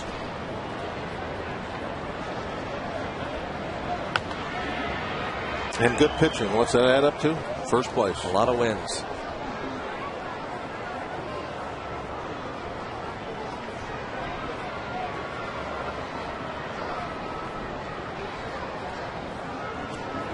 Happy club now that they've got a little cushion going.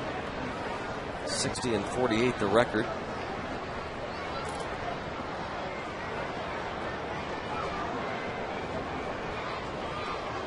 Ball 2 strike count. And he gets Francisco.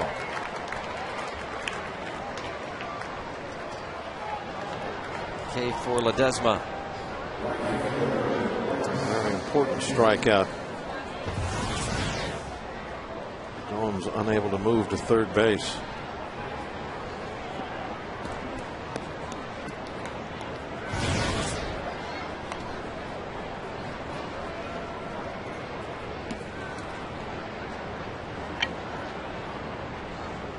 Lance Nix at the plate. 1 for 2 with a sacrifice.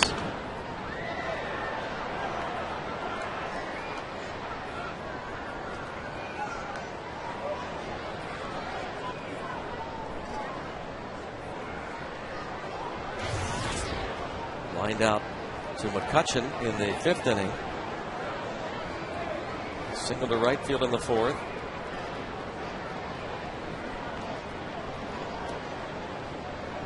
Karstens went 5, gave up 3 runs on 9 hits. And that ball lined into center field. And oh, this will go past McCutchen.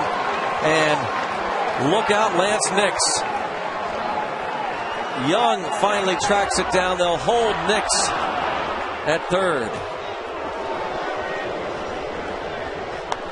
And McCutchen seems banged up a bit. Well, he really dug into the grass. Look at the size of the divot he peeled up.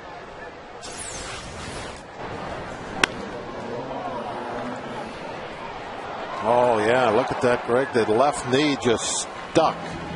Watch his knee get in the grass and just, ouch. Wow. Lucky he didn't tear a groin or something. Wow. Look at the size of that divot. Will Ledesma hit hard 3 of the 4 batters. Columbia Gas 811 called to the pen. All that maybe rain we had.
Left knee.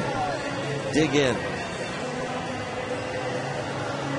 That's surprising that he didn't get hurt. Where he violently came to a stop with his knee digging into the grass. Member of the grounds crew out repairing it.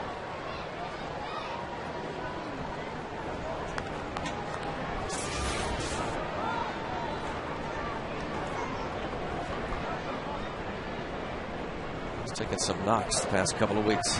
He's banged up that shoulder a couple of times. Hit by that pitch last night. Now Steven Jackson. Up and down a couple of times this season between Pittsburgh and AAA. The infield is in.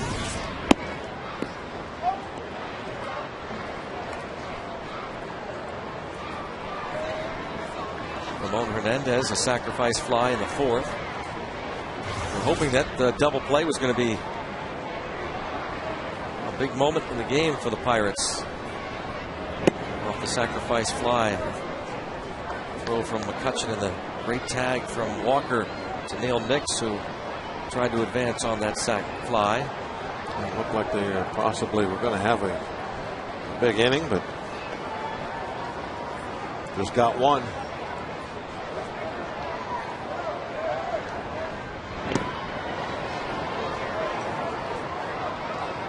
Now, count of 3-0. Got to flip Snyder's hand. They got out there, got both hands out to block it. One covered with a glove, one not. The ball came up and looked like it slapped him right in the heel of the hand.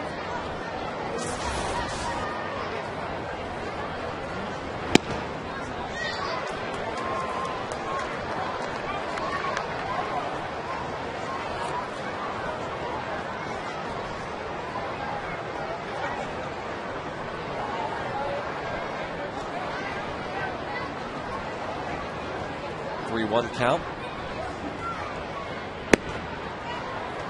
And he walks him. A chance now for a double play, maybe. We invite you tomorrow out on Federal Street from 5 o'clock to game time to come on out and donate some new and or used equipment that'll benefit the Pittsburgh RBI program.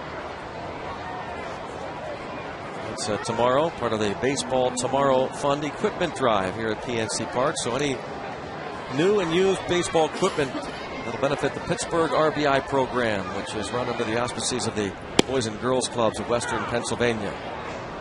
Reviving baseball in the inner city, the RBI program.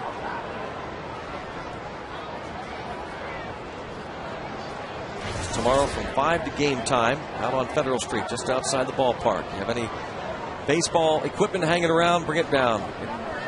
It'll be put to good use. And we thank you for that. It really does go to good use. And, I know that I probably have, with 3 boys that are all grown now, I'm sure I got a lot of stuff laying around the garage that could probably go somewhere else and still get a lot of use.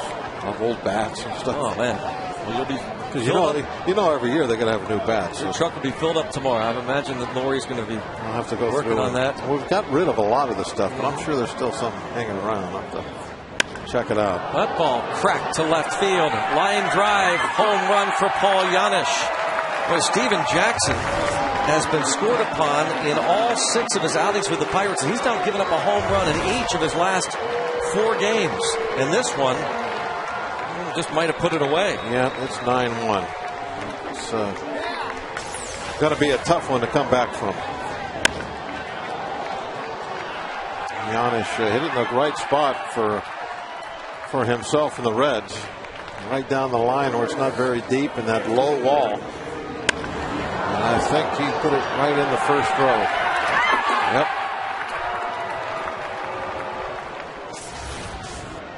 This new look bullpen, a concern of Neil Huntington's. Talked about it over the weekend after the trades. And, they were going to watch it closely and may have to tweak some things, may have to go out, scan the waiver wires, bring some more experienced players in depending on how the current group does. But no question they were well aware that when they traded Dotel and Carrasco and Lopez, 3 veterans. They were going to have to be replaced by more inexperienced pitchers. Ledesma giving up 3 runs, getting 1 out. Jackson a walk and a home run. Jay Bruce bats for Cueto.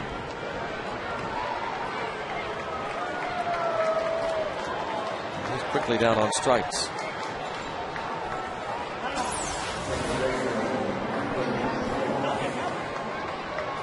Bruce has struggled here in Pittsburgh. Punched out a couple of times last night. Seems to have a hard time laying off anything off speed that's down below the knees. Swinging a lot of that stuff.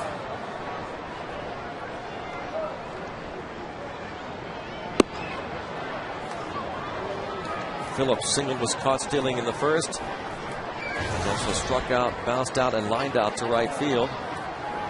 An unusual call in that very first inning the third inning by Angel Campos, the home plate umpire. A breaking ball, slow curveball from Karstens. Phillips stuck out his left elbow and figured he was hit by a pitch, but Campos called it off and ruled it intentional on Phillips's part.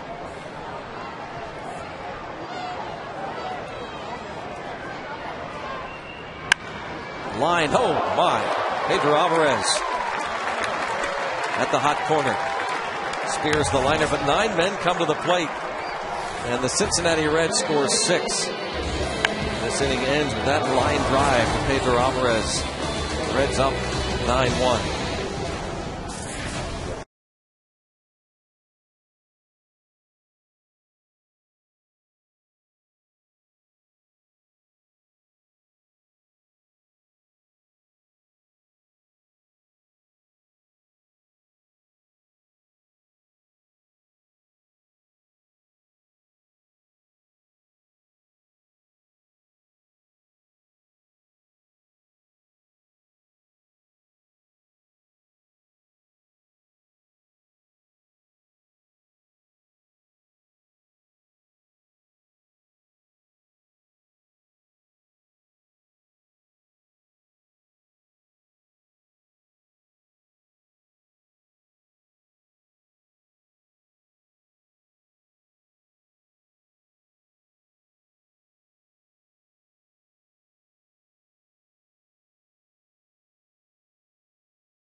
Singing along the recorded version of late Vince Lashide, longtime Pirates organist at Three River Stadium.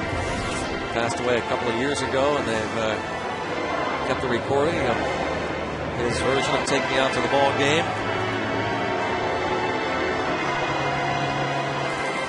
And we'll be right back here again tomorrow night. The road ahead brought to you by Toyota Moving Forward, the Western Pennsylvania Toyota dealers. Jason McDonald makes his first start as a member of the Pittsburgh Pirates. That is tomorrow night. James McDonald against Jeff Francis. Jason Hamill against Zach Duke on Friday. Saturday, it's Ross Ollendorf against Jorge De La Rosa, and then Paul Mahalam against Aaron Cook on Sunday. And don't forget tomorrow, FSN T-shirts. T-shirt Thursday. Lance Nix moves from right field to left field. And Jay Bruce, who pinch hits, stays in the game to play right. New pitcher, veteran right-hander Russ Springer. That's in the 4th spot. Second game overall, second game of the series. Springer.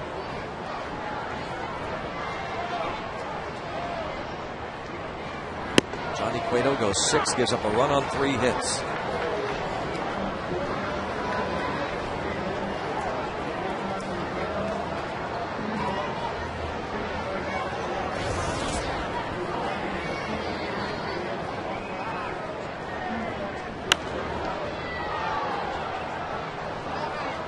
And a reminder, the opening game of the 4-game series against the Rockies tomorrow night. T-shirt Thursday from FSN. Those cool-looking shirts given away to all fans tomorrow night. 7:05 first pitch. All fans will receive one of these Pirates T-shirts at the gates, courtesy of FSN. Go to pirates.com/T-shirt or just come on down to the ballpark tomorrow.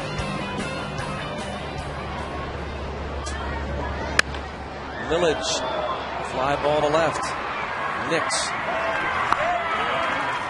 1 out, bottom of the 7th.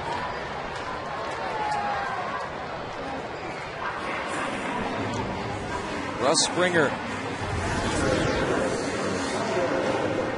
Just called up from AAA Louisville.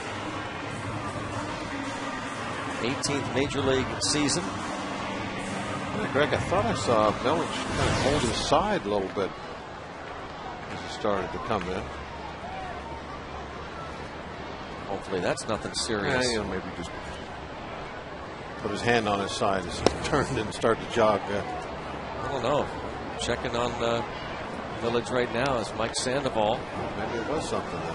But when he rounded first and started to peel toward the dugout after the ball was caught, I saw him take his left hand and grab his side just above his hip.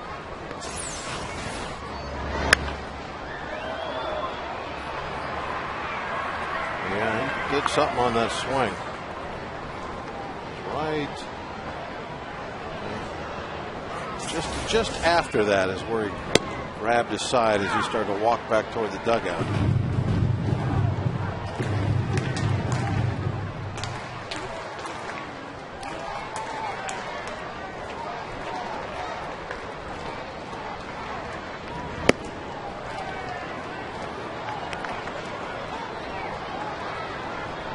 Doomer is still checking on him. Mike Sandoval and Brad Henderson, the head trainer, there as well.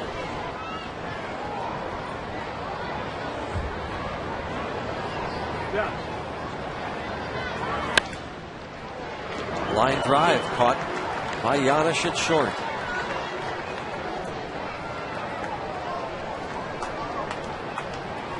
Well, decent hit balls off Russ Springer, but the fly to left and the liner to short.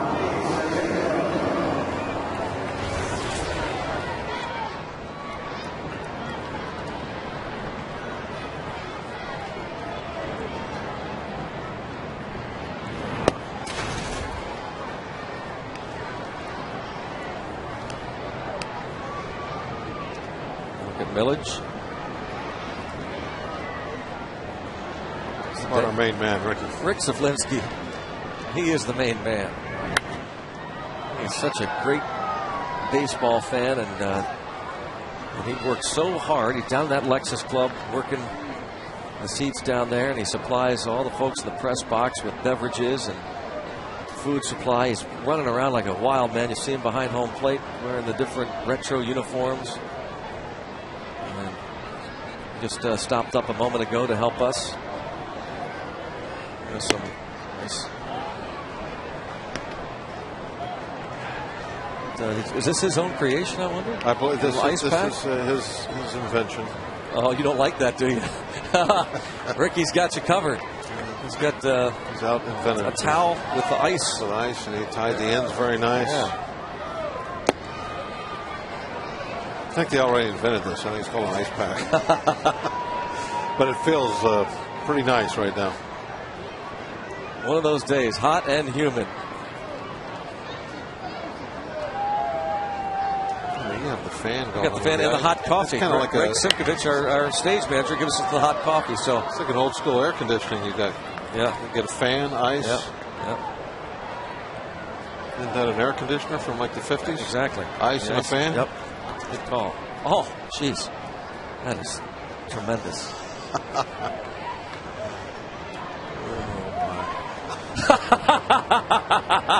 Look at him. Oh, jeez. That guy, I thought he'd like that old school stuff. Off of Francisco's glove, hard hit ball by Cedeno. And they'll give Cedeno a base hit.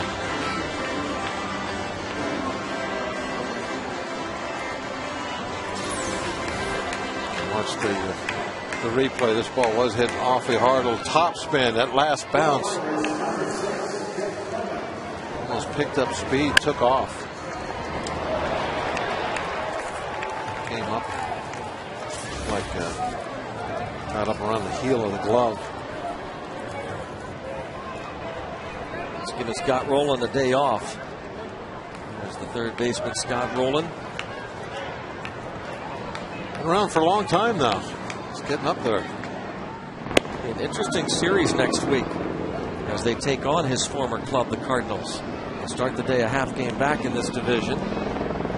Started his career out in Philadelphia. Went with the Blue Jays. Ran into a little bit of trouble with Larry Boa. Dealt to the Cardinals. Cedeno takes off. That's fine with the Reds. Didn't he get to where he didn't see eye to eye with La Russa also? Right. Yep. They moved him along. But then Walt Jocketty, who was the GM in St. Louis, traded for Rowland last year.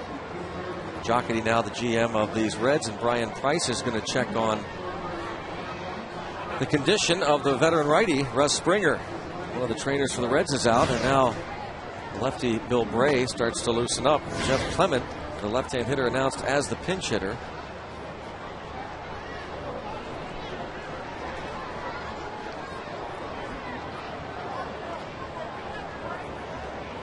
Talk about not seeing eye to eye. Brian Price didn't see eye to eye with the Arizona Diamondbacks organization. They let Bob Melvin go and hired A.J. Hinch. He said A.J. Hinch didn't have the qualifications to be a big league manager, so he resigned. And that could be a little dicey for a guy making those kind of comments publicly. But you can make some enemies. Yeah.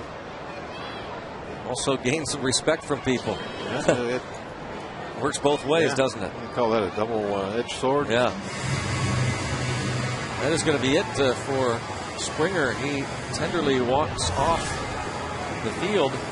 And a Columbia Gas 811 call to the pen. We're going to see Bill Bray.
You know, I don't see a whole lot there.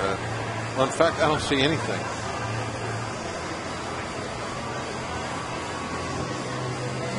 Something in his hip, apparently, where he's pointing at. I didn't see any reaction after the pitch.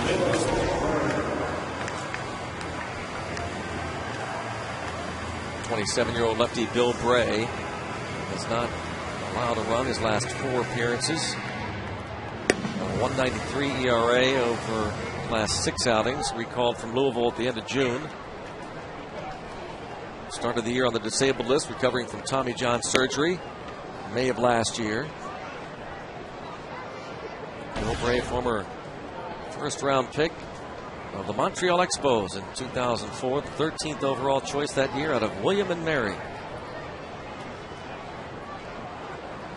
I wonder if Tommy John knew that his name was going to be mentioned all around baseball every day for the next 500 years.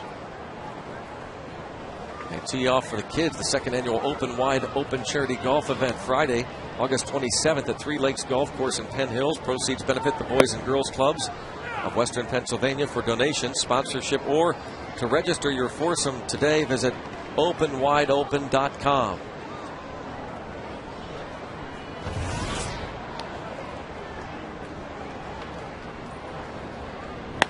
Oh, Clement, a drive deep to right field. Jeff Clement crushes that 2-1 pitch.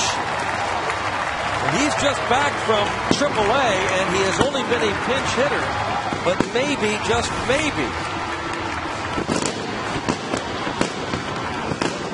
he is now 3 for 5 with 2 homers in the 5 games since being recalled from Indy on Saturday.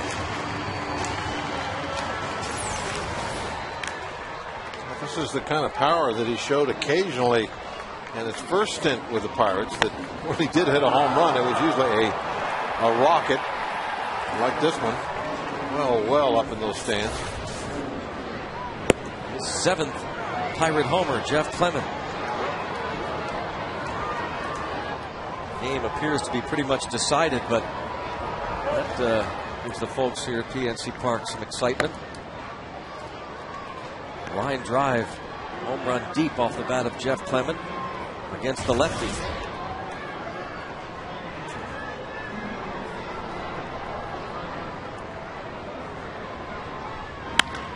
And McCutcheon, a fly ball to center.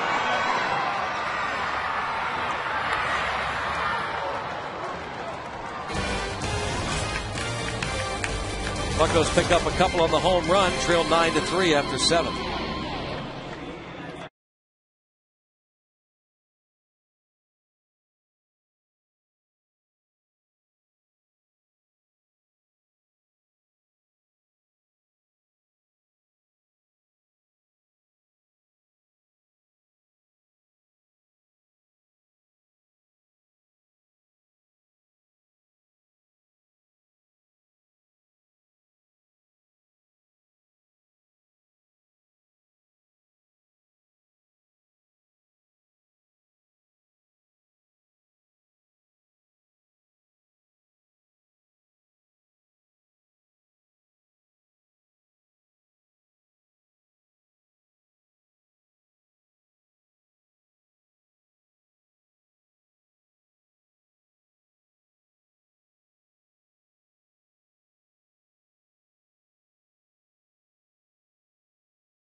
That's why the Pirates traded for Jeff Clement last year from Seattle and gave him every opportunity. He was the starting first baseman out of spring training, making the conversion from catcher, but first base defense wasn't the problem.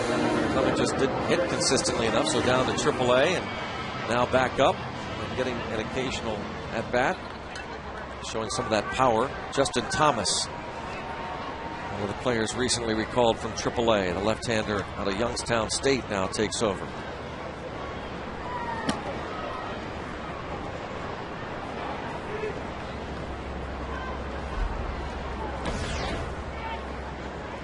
Base Chris Heisey, 2 more hits today, 6 hits in the series. popped up. Walker.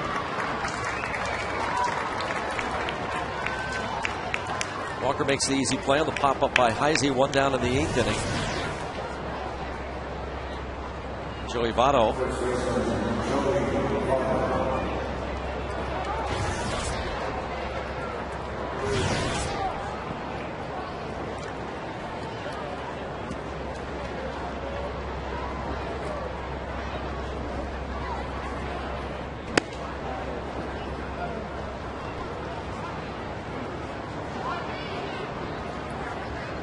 Votto, 2 doubles, an RBI, a run scored, and a walk.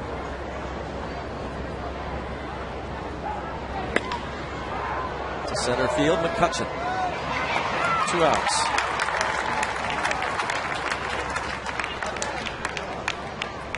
And a pinch hitter for Bill Bray.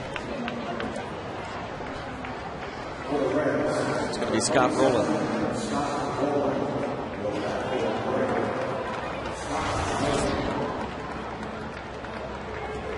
Well, that only 10 career pinch hits. I guess that should be a great surprise, but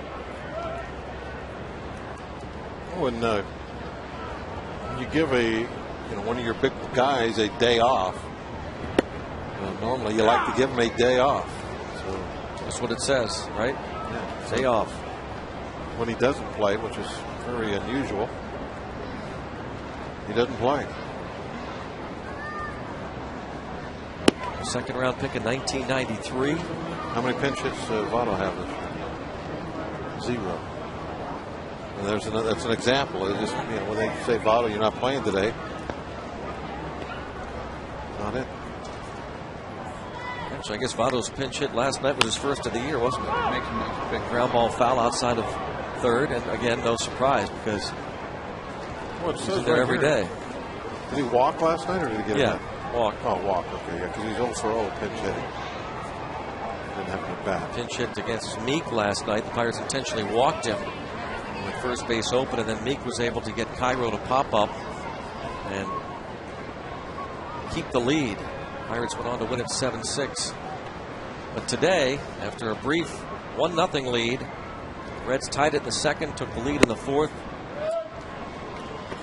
Another run in the fifth, and then a 6th spot in the 7th inning. 20,420 on hand. Reds up by 6. They are happy to have Joey Votto back. And not a real serious wrist injury. Baker figured give him a couple of days off. Brandon Phillips also doesn't have a pinch hit at bat this year. He's played in 106 games, so there hadn't been that many opportunities for him to come in as a pinch hitter, but looks like he gets the day off when he gets the day off. Liner to left, and Milledge makes the catch. Second time today that the Reds are retired in order. Pirates have 2 more shots, down by 6. Delwyn Young, Neil Walker, Garrett Jones due up.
It's a 9-3 lead for Cincinnati.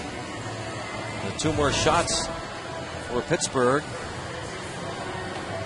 The Reds try to take 2 of 3. The Reds have won 7 of the first 12 meetings of the year. And veteran left-hander Arthur Rhodes, an all-star for the first time this season. Well deserved. Look at his numbers. He did a great job. Has been doing a great job. Again, we mentioned this the other day. Finally spoke publicly about that throwing JR into the dirt for his son, who passed away in December of 2008 at the age of 5. An undisclosed illness. Rhodes talked about it finally earlier this year. A very quiet man. Ball 1 on Delwyn Young.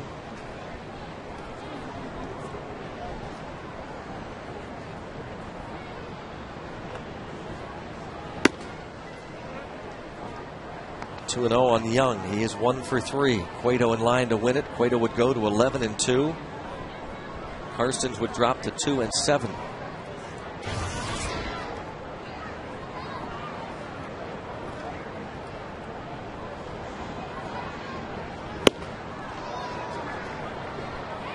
Now 2-1 on Delwyn Young.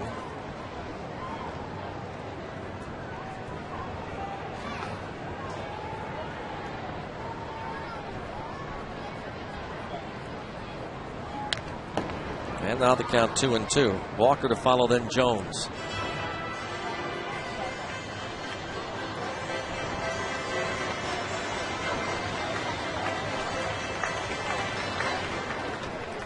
Young, a .353 hitter from this side of the plate.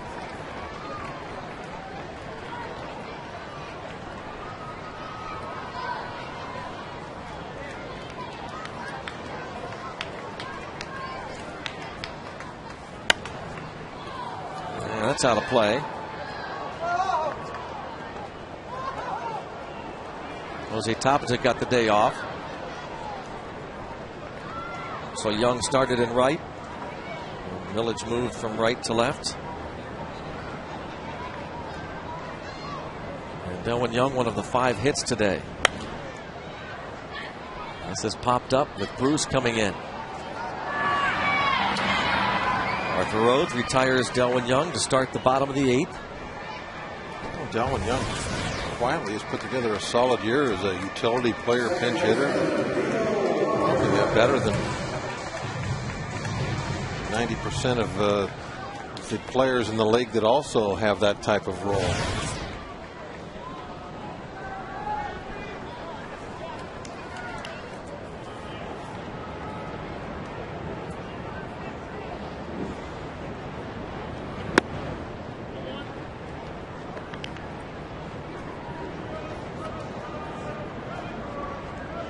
Walker 0 for 3 in this one.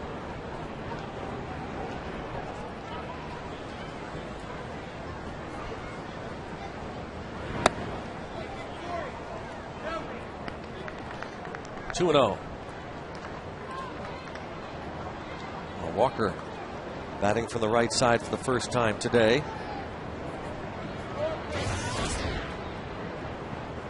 .263 hitter. Talked to John Russell the other day about the fact that we saw Tony La Russa bring in a left-hander late in ball games in St. Louis to turn Walker around and then to face Jones and Alvarez, and whether he would consider putting Millage in to break up at least Jones and Alvarez. And Pirates manager said no, he wouldn't want to drop Alvarez down any further. He figures Alvarez someday will be hitting cleanup more than likely. And he thinks that Walker will be just fine from the right side.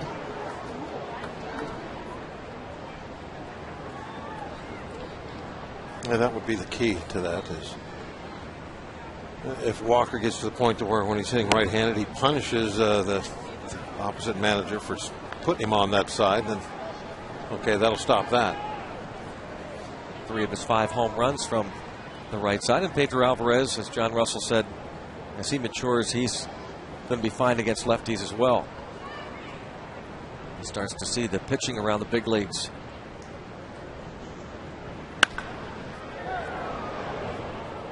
Line foul, 3-2 it remains on Neil Walker. Walker, even though the there's been an average difference. He's kind of closed that down of late. Yeah. It was over 100 points. Now it's a little bit closer. But look at the home runs. He's hit 3 of them from this side. And that'll cause pause for these managers, won't it? It shows he has power from that side.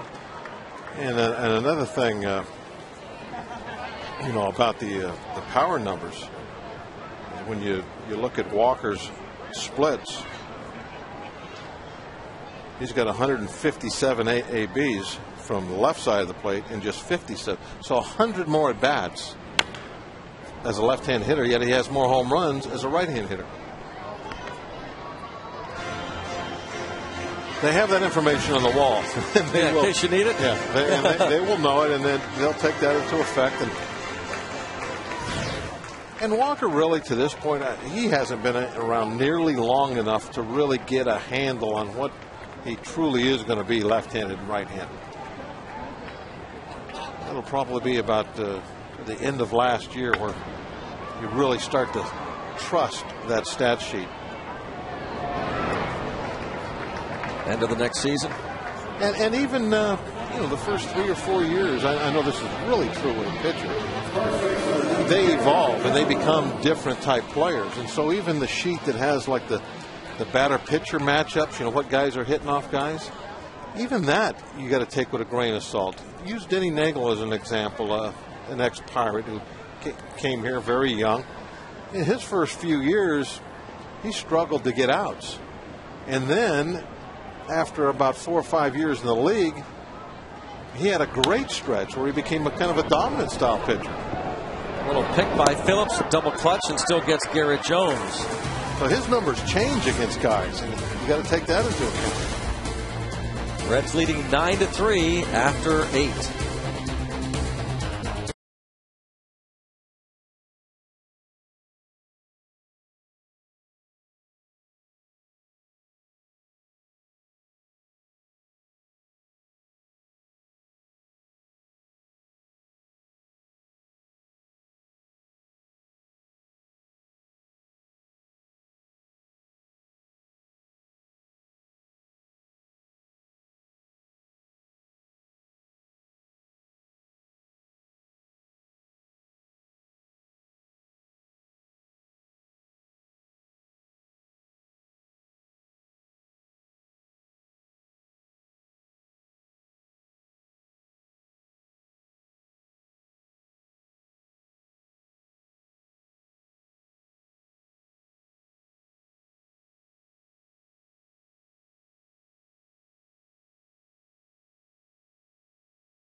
Carlos Zambrano returns to the Cubs rotation on Monday. His first start since June 25th. Look out, water coolers. Jason Mott placed on the 15-day DL by the Cardinals.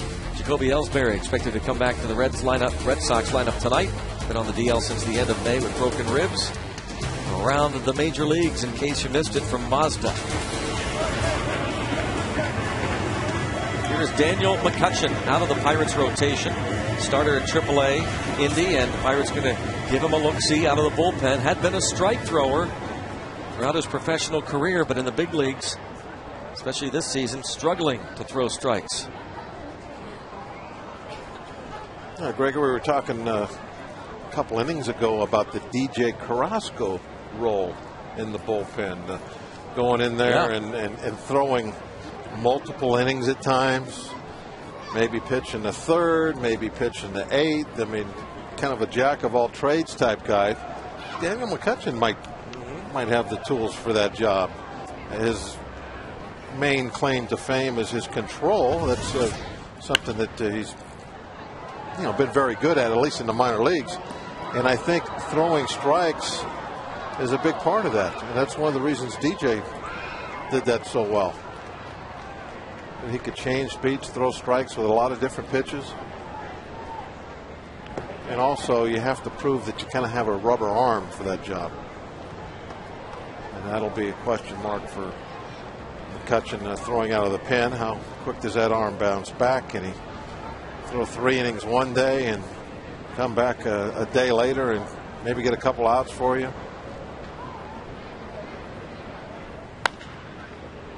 Base hit for Juan Francisco. It's his 3rd hit. 16 hits for the Reds this afternoon. Karstens went 5 innings, gave up 3 runs on 9 hits. Sean Gallagher gave up a run on 2 hits in his 1 inning.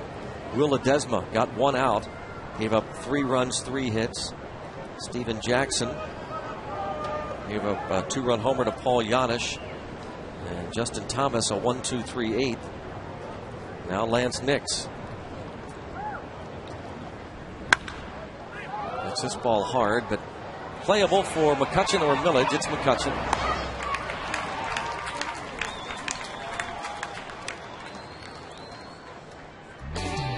As we mentioned, Alex Rodriguez joins this very elite group, the 600 home run club.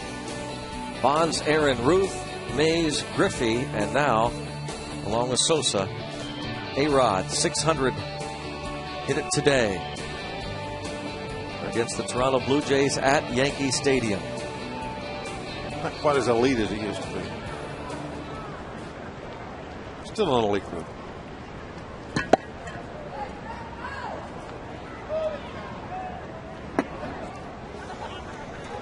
Ramon Hernandez takes ball 1.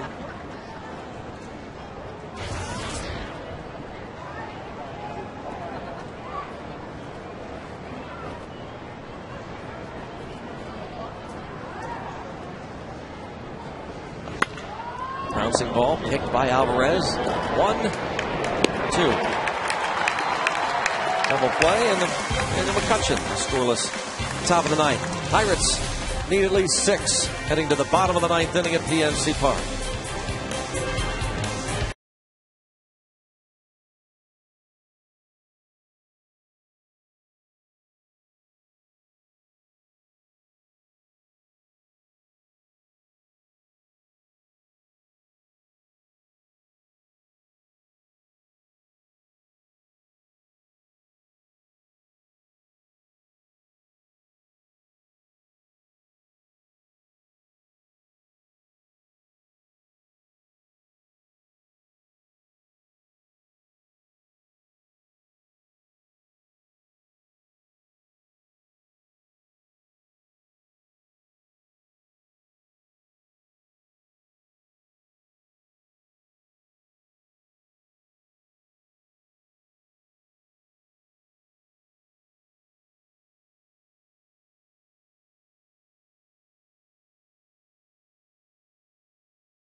Is it in the skies? I think that was the Parrots' well-fed cousin.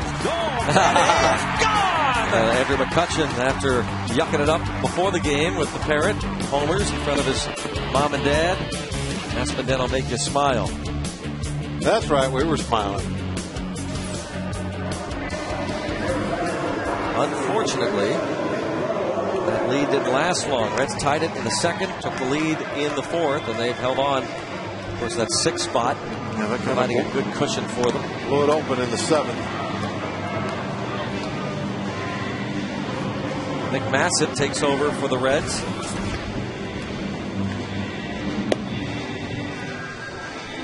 Tries to finish off the Pirates. They'll face Alvarez, Millage, and Snyder.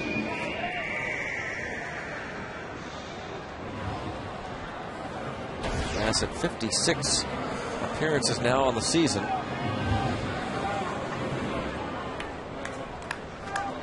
Reds have had a very strong bullpen since the All-Star break.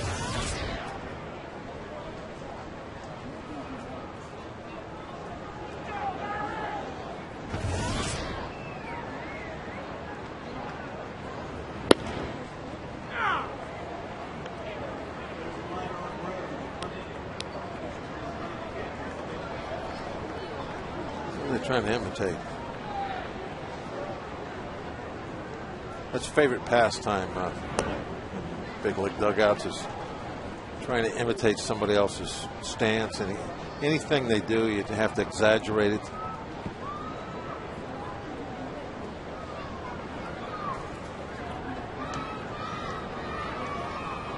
Ball, 1 strike on Alvarez. Alvarez, you would exaggerate the step out and take that one slow swing. It's his signature. He would do something to really go overboard with that. Well, they're up 9-3. They're having a good time in that dugout.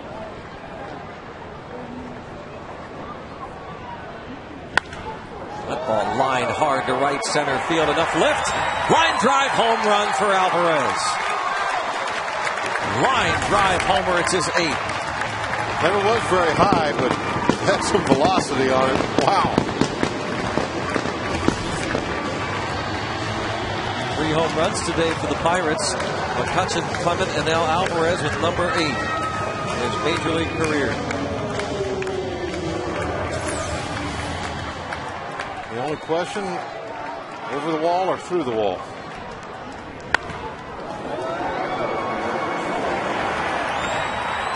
.5 seconds. Wood to concrete. That's quick.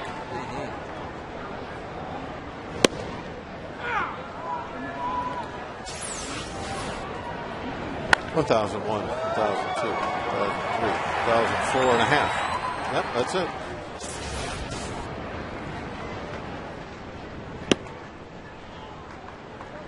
Get a couple on here and make it interesting.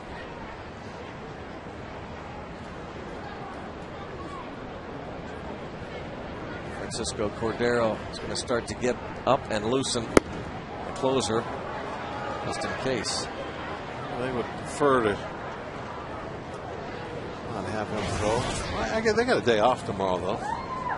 And he hasn't pitched in this series, so I think maybe he would be out there just to get some work today.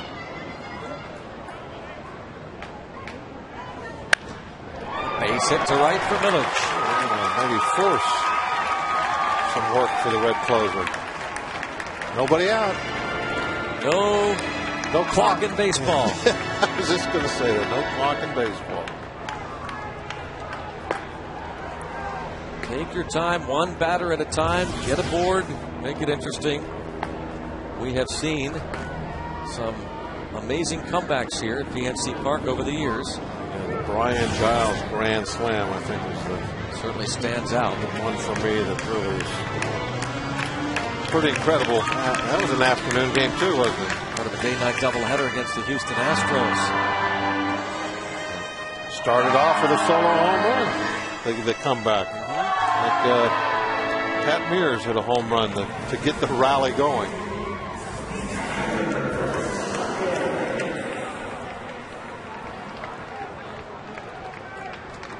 AGH Sports Medicine Pirates post game coming up next for you.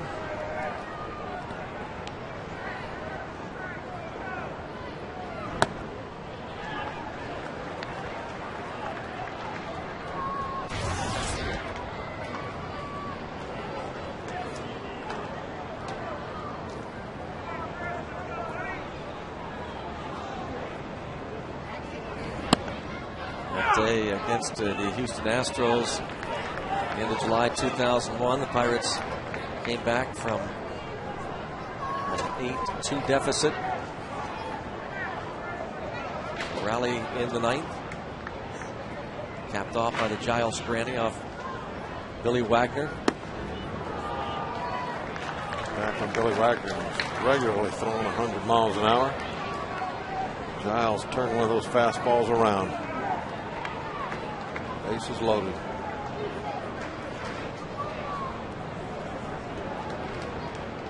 Two and one on Snyder. Lays off. 3-1.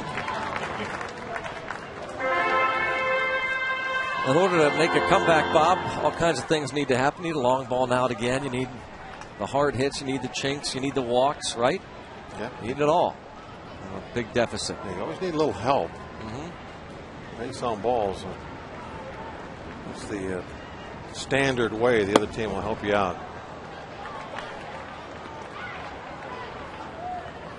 Yeah, it's hard to go up there and just put together 8-9 hits in a row. That doesn't happen very often. Somebody's got to misplay one, maybe a walk or two in there, and then you mix in the hits.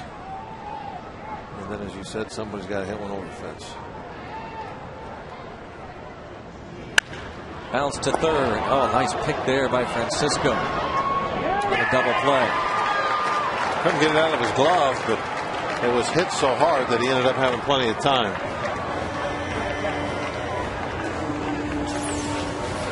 Phillips yelling at him something. Got stuck in the glove. Got it there anyway. The ball was initially hit. Thought, boy, if that kicks off his glove, that's kind of what we're talking about. Oh, for sure. That's exactly what we're talking about. And that's the way the series has gone. There's been a lot of balls elude those infielders' gloves on plays just like that. But not that time. The rookie Juan Francisco has had a strong game. 3 hits. Part of a 16-hit attack for the Reds.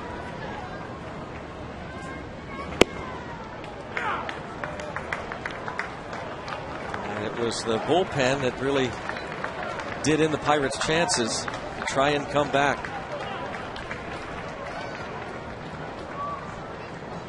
Karstens gave up the 3 runs in 5 innings, but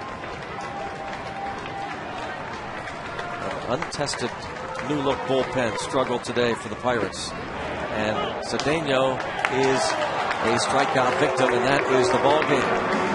Marty Cedeno on the appeal is a strikeout victim, and the Reds hold on to win it after all 9-4 as the Johnny Cueto improves to 11-2. Not a great start by Karstens, but okay. He stayed away from the big inning, and when he was done, it was just a 3-1 ball game. But the bullpen imploded. A big 6-run 7th inning for the Reds, and that's all she wrote. The Reds take 2 of 3, and they lead the National League Central Division right now by 1 game. The Cardinals host the Astros tonight. Our next broadcast, Pirates baseball here on FSN Pittsburgh. Tomorrow night here at PNC Park, first of a 4-game series against Jim Tracy's Rockies. Debut of new Pirate James McDonald, acquired from the Dodgers. Jeff Francis starts for the Rockies. Trip Total Media Pirates pregame at 6:30. Then Tim Never, Steve Blass have the call at 7. Right here on FSN Pittsburgh, bringing the game to you. Reds win at 9-4. For Bob Walk and our entire FSN crew, Greg Brown saying thanks for watching. Stay tuned. The AGH Sports Medicine Pirates post game begins right now.